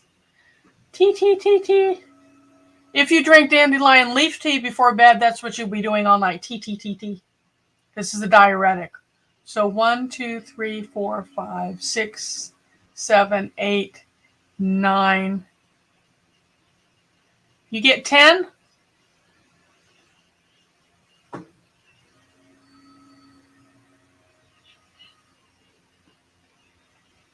One, 2, 3, 4, 5, 6, 7, 8, 9. I get 9. Are you in the mix, Dark Lord? Yeah. Okay, Charlie. Pick a number between 1 and 9. 7. He says 7.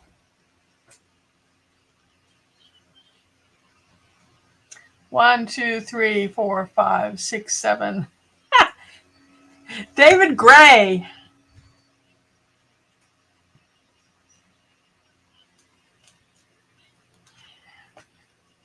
All right, David Gray has got a baggie of herb coming to you, David. To the pharmacist.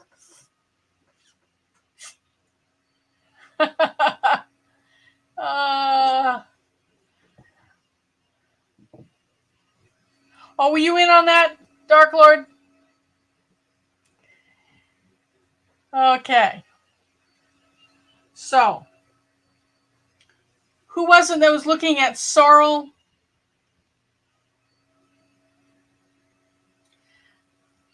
Who was it that was asking about sorrel and having a hell of a time with it? Was that you, Nikki?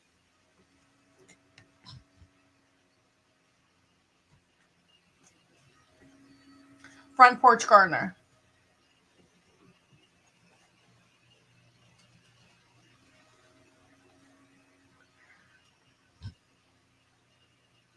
I'm going to give 2 kinds of sorrel away. Front Porch Gardener is going to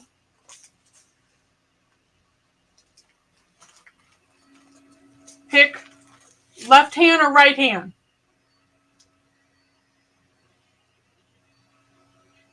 Front Porch Gardener, left hand or right hand?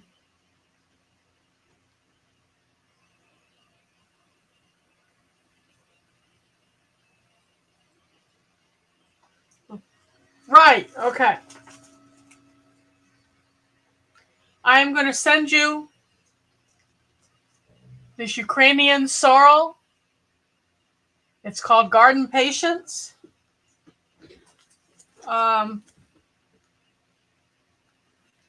The way this works, if you're new,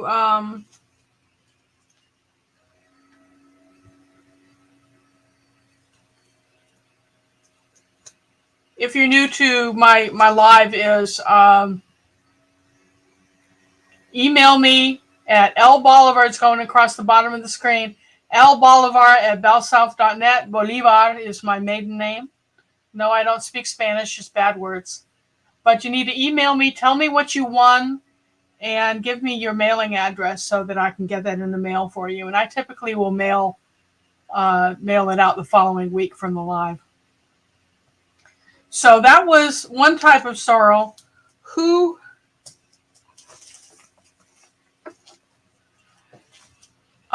If you don't know what sorrel is, it's a perennial tender herb that is very lemony.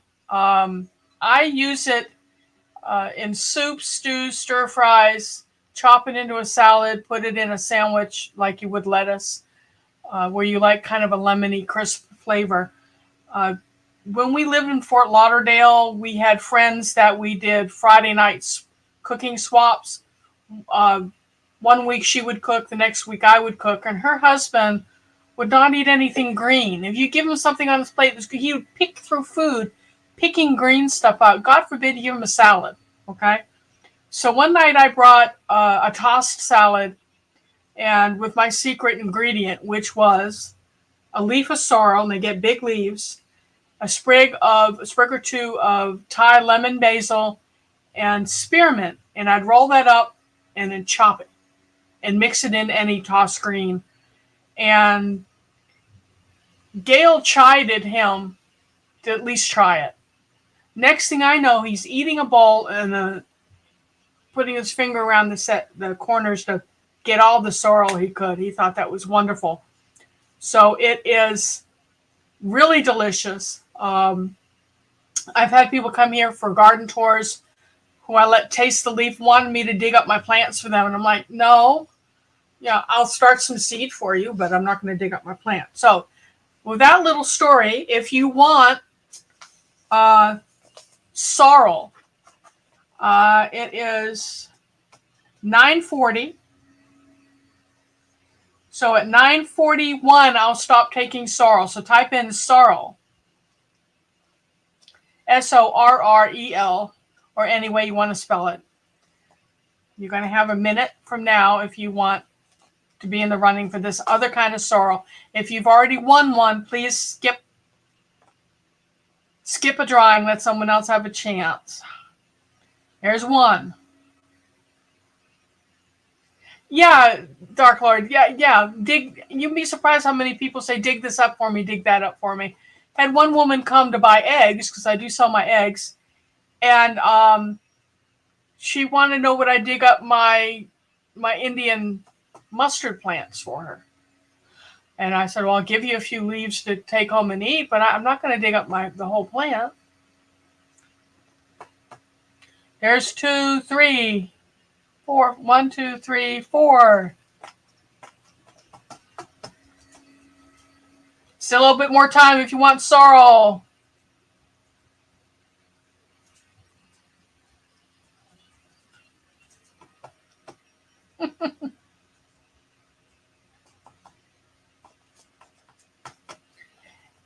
So while I'm waiting for the next minute to tick by, the Jamaican sorrel, what they call sorrel, is actually a hibiscus, and it gives you the red blooms. That's a different plant. I don't know why they call it sorrel, but you can eat the leaves. So if you grow the Jamaican sorrel plant, you can take those leaves and chop those into salads. They're kind of tangy and sweet at the same time. I love them with a chicken sandwich or a fish sandwich. What's gone now, Charlie?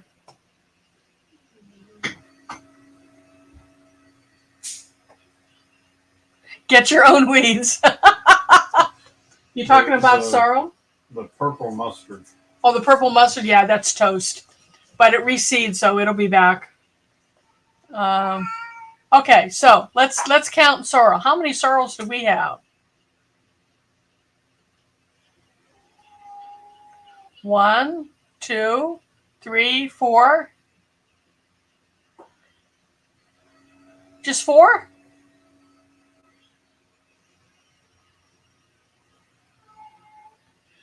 Okay, Charlie. 2. 2. He says 2. Okay, so I got to scroll again.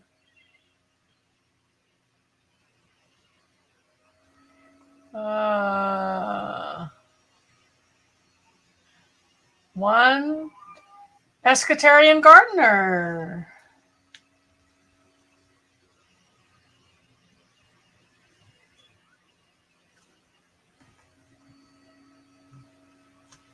Okay, pescatarian gardener, left or right? Pick my left hand or my right hand.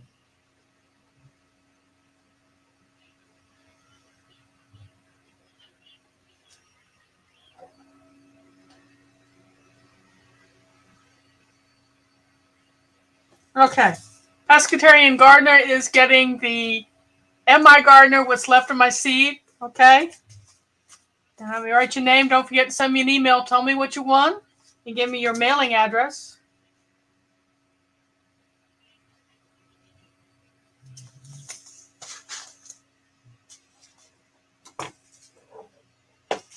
And that leaves me one packet of sorrel for my own replanting if I have to grow any more this summer. One of the things I'm coming out with that I'm probably going to offer through my Etsy page is what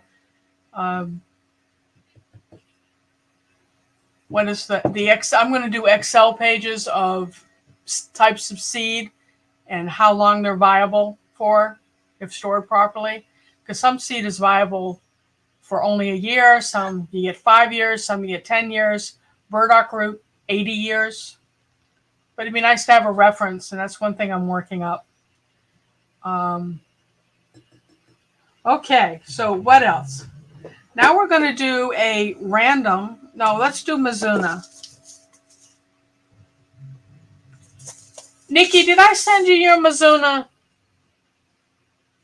I've got your name on this. Let me know if I sent this to you.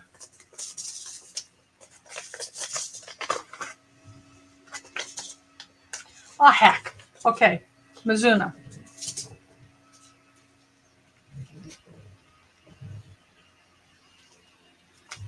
What are y'all going to do with me?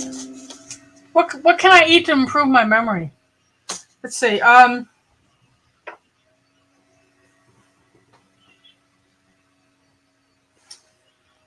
All right. I guess we had to do Ruth. Ruth, are you here? Well, hey. Just in time for the drawings, Ruth.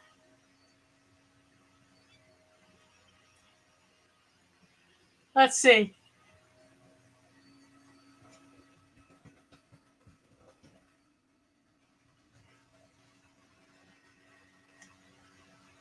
I'm going to come up with a trivia question.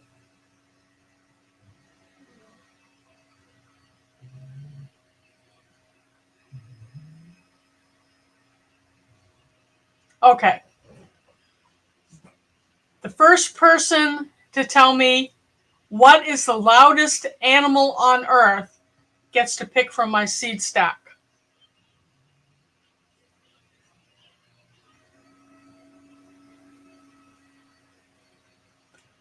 What is the loudest animal on earth? And it's not me. What kind of whale? Oh, I hear that front porch cicadas. I love the sound that cicadas make. Keep trying. Haven't seen it yet.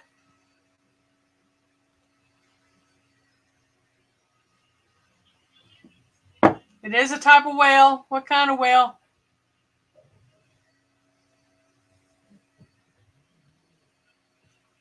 Drum roll, Jeopardy music. I can hear there's Googling going on. I'm going to see what Google gives me.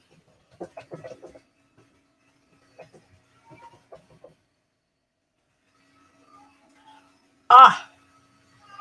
Yeah. I'm still waiting for the right. I am still waiting for the right answer. Someone's got to get their Google on. Loudest whale. Type in loudest whale. Orca's actually not a whale, Gail. That's actually in the dolphin family.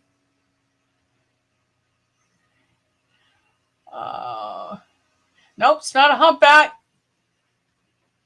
Not a pilot. Okay, Dark Lord got it. Sperm whale. Okay. Dark Lord, pick a letter of the alphabet. You know I would say sperm, Nikki. You know where my mind is.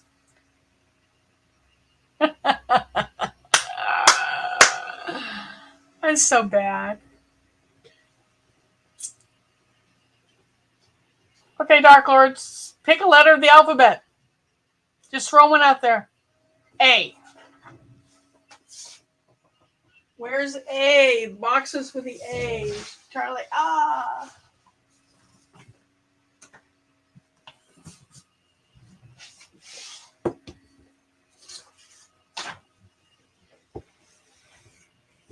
Oh, there goes something on the floor. Okay, what do we have here? We have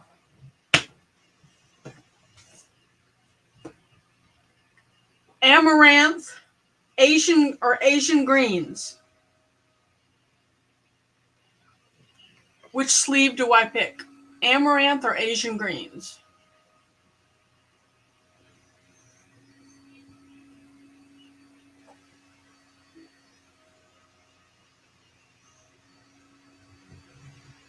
The first one.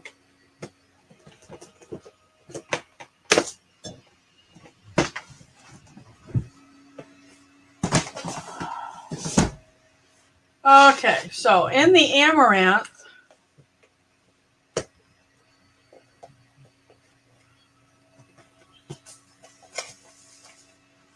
now some of this I'm not going to part with because I had to search for it. I have globe artichoke, green globe artichoke,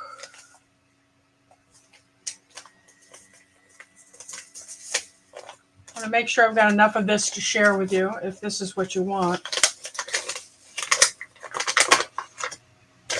I could share some of this. Callaloo, Chinese multicolor. One of our friends that comes in here was looking for Malokia, which is Egyptian spinach, but it's really a type of amaranth. Red leaf. Oh, I've got plenty of callaloo. I've got 3-4 packages of it. And shiso, red shiso, and more callaloo. So, do you want me to randomly thumb through here and just pull one out? You want artichoke.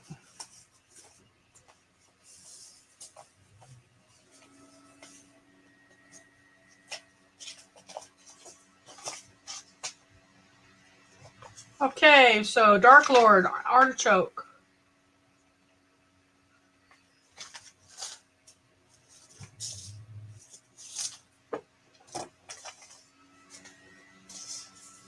Who wants to try callaloo this year? That's a Jamaican vegetable. I got plenty of it. Type in callaloo. I'll give you a minute. It's 9:51, and I'll give you through 9:53 to type in callaloo if you would like to try the callaloo.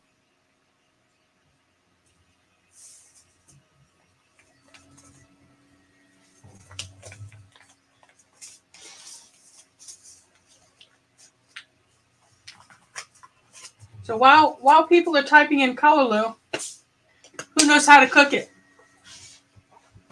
What's the trick to cooking callaloo?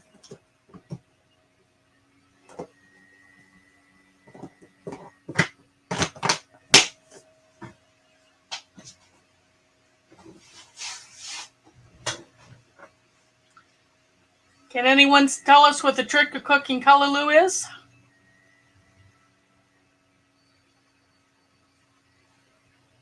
Go to Jamaica. I would love to go to Jamaica. Supposedly I was conceived there. Calico? Oh, coming up on a minute.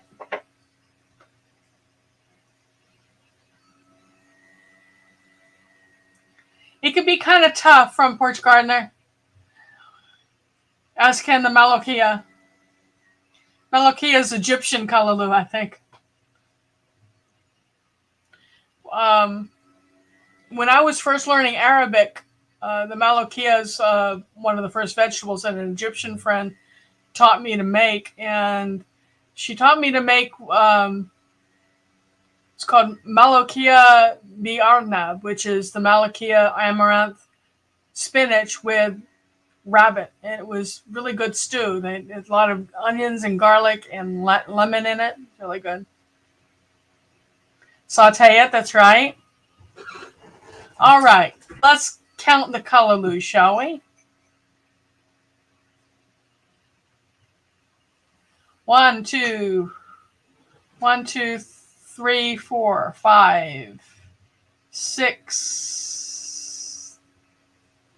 Okay, Charlie, a number between 1 and 6. And he's not paying attention to us anymore. He's watching 4. TV. He says 4. Tony, you're late, baby. I'm glad you're here.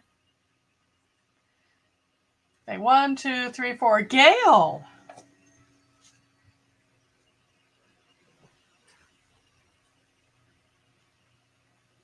What planting zone are you in, Gail?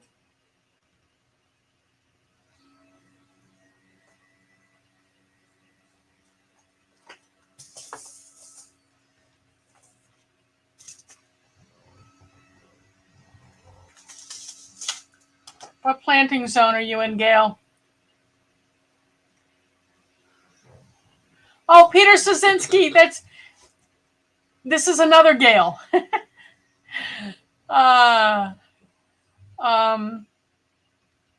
Gail Hooper, what planting zone are you in? Gail, Peter Sosinski is really Gail, and that's the wife of the guy who we introduced to the sorrel. Gail Stasinski, do you remember when I made the salad with the sorrel and Peter basically licked the bowl with the sorrel, lemon, basil, and the spearmint chopped into the lettuce? Don't ever let go, Gail. Wish I could wrap my arms around you, hon.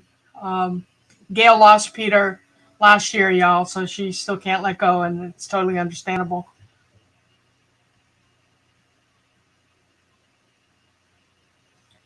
Okay, so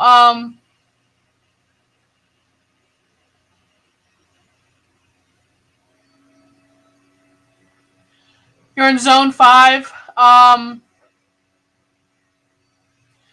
would say as soon as your soil is workable. Callaloo doesn't really like being transplanted, but as soon as your soil is workable in the spring, go ahead and put it in, and you may want to put some sort of plastic over the top until it germinates to keep the moisture in, because you don't want it to dry out. But give it a try and stick with us and come back. You should have it by end of July, early August, and let us know what you think. Oh, I'm sorry, Gail. So both Gails lost their husbands.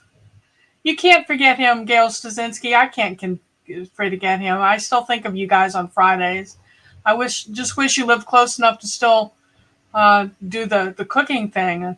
Y'all, Gail Stasinski won't come see me because I had a pet snake. What do y'all think of that?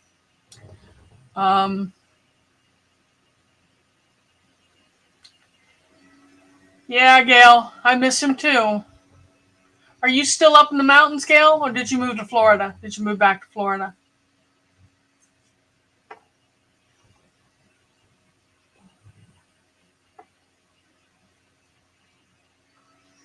Okay.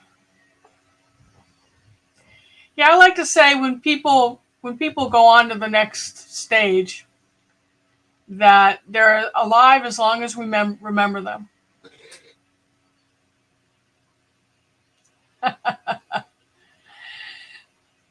David, I don't have any pet snakes in the house, but I do have a tortoise and a bearded dragon. I'm so sorry, everyone who is... You're back to Brevard. Wow. Just in time for the hurricanes, or did you miss them this year?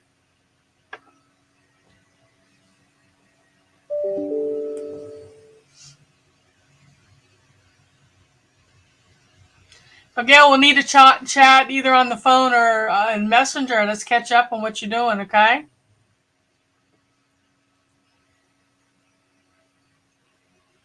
David, if you look through my my videos, you'll see I've got all sorts of videos of me handling the garden snakes that come through my yard. And one of the videos I actually hauled a black rat snake up to the rafters above my chickens. I carry it into the chicken house, and there are rats living up there. And I handed the snake up, and it smelled the rats, and it went up, and it started eating rats while it still sat in my hand. So I'm like, really? Yeah, I couldn't get it to get out of my hand. It was a nice perch for it, I guess. But, you know, we live in symbiosis here. So what if it ate an egg every now and then? Oh, you're going to come see us? That would be great. I know you don't mind my messy house.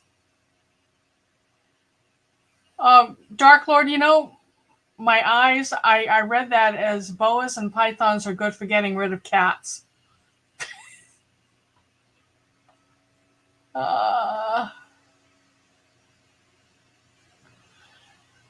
So, let's do one more seed giveaway.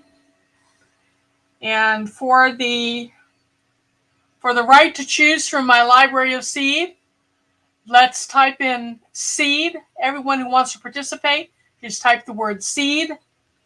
And I'll give you until 10:02. Seed, seed, seed, seed. What's a great story, Homestead, of hunting with a snake?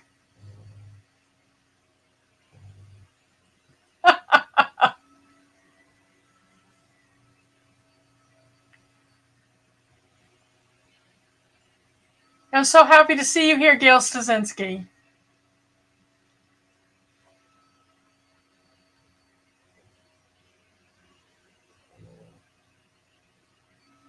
Look at all these people wanting a chance for seed. So while everyone's typing in seed, they've still got some time to do it. Adrian, can you teach me how to use that? Have you figured out how to use the wheel for choosing? So in the future, I can just do a keyword search and have the wheel spin on the screen and choose the person. Great, you rock. Hey, you know what? I saw in the last video you're not wearing the hat I made you. Is it really too small for your head? Breaks my heart. All right, so now we're going to count seed.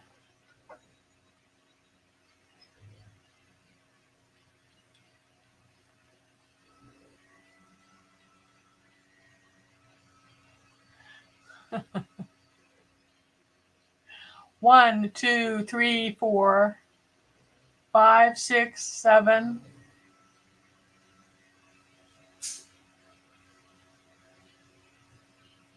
Someone else count for me. They count 7. 7 seed. 1, 2, 3, 4, 5, 6, 7.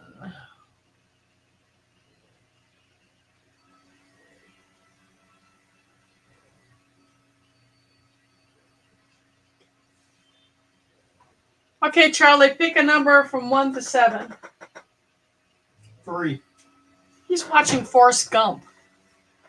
Is that Forrest Gump? No. No? He says 3. Let's see. 1, 2, 3. Mama knows best.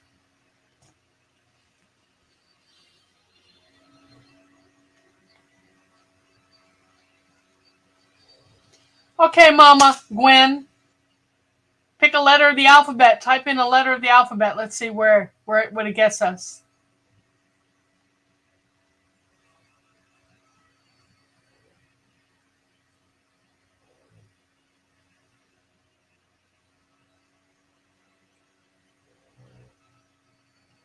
K. That comes before L, doesn't it?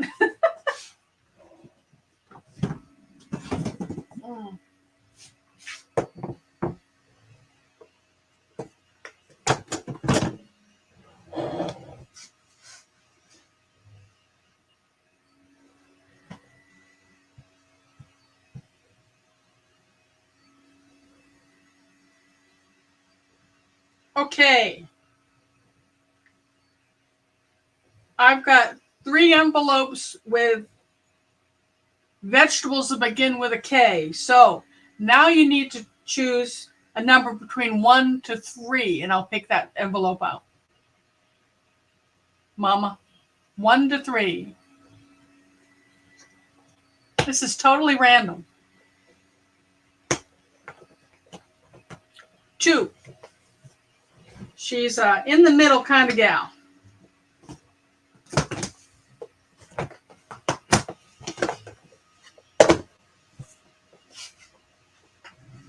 Oh.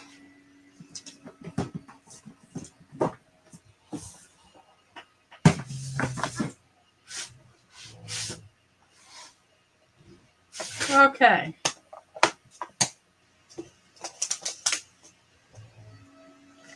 This is almost entirely Tuscan kale, my favorite kale, and for some reason every time I order seed, Baker Creek sends me a packet of my favorite kale. But I not only have Baker Creek, but I've got Kitazawa Tuscan kale, very good germination with them, and I've got the Russian Tuscan kale. So, which do you want to try? You want to try Baker Creek, Kitazawa, or Ukraine? Mama? I know, so many choices, huh?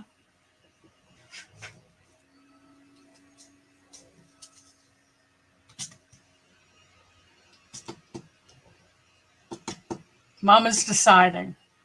Ukrainian, Baker Creek, or Kitazawa?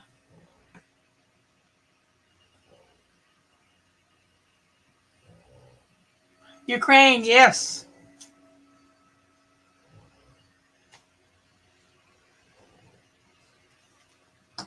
Alrighty, so we've been on the air probably an hour and 6 minutes. I want to thank each and every one of you for taking time to join me tonight. I hope you had a good time. Remember to subscribe, hit that thumbs up, black bell, so you know when I post new videos. Don't forget to give me the thumbs up if you're here. You're welcome. I am going live for Thankful Thursday, first and third Thursday of each month. And if you have a suggestion for a theme or for a video that you'd like to see me shoot, let me know. If you won tonight, I do need an email. My email's scrolling on the bottom of the screen here. I need an email from you. Tell me what you won and give me your snail mail address. And you're welcome, Pescatarian. Thank you so much, everyone, for coming in. It's been fun. I've had fun, but I'm going to try to line up some guests so I don't have to do all the talking. But everyone have a blessed rest of the month, and we'll see you next month. I do have videos coming out twice a week. Good. Robert, I say, instead of being good, y'all be good. If you can't be good at it, right? I'm glad you came too, Gail. So until next time, we'll see ya. I got to figure out how to get out of here.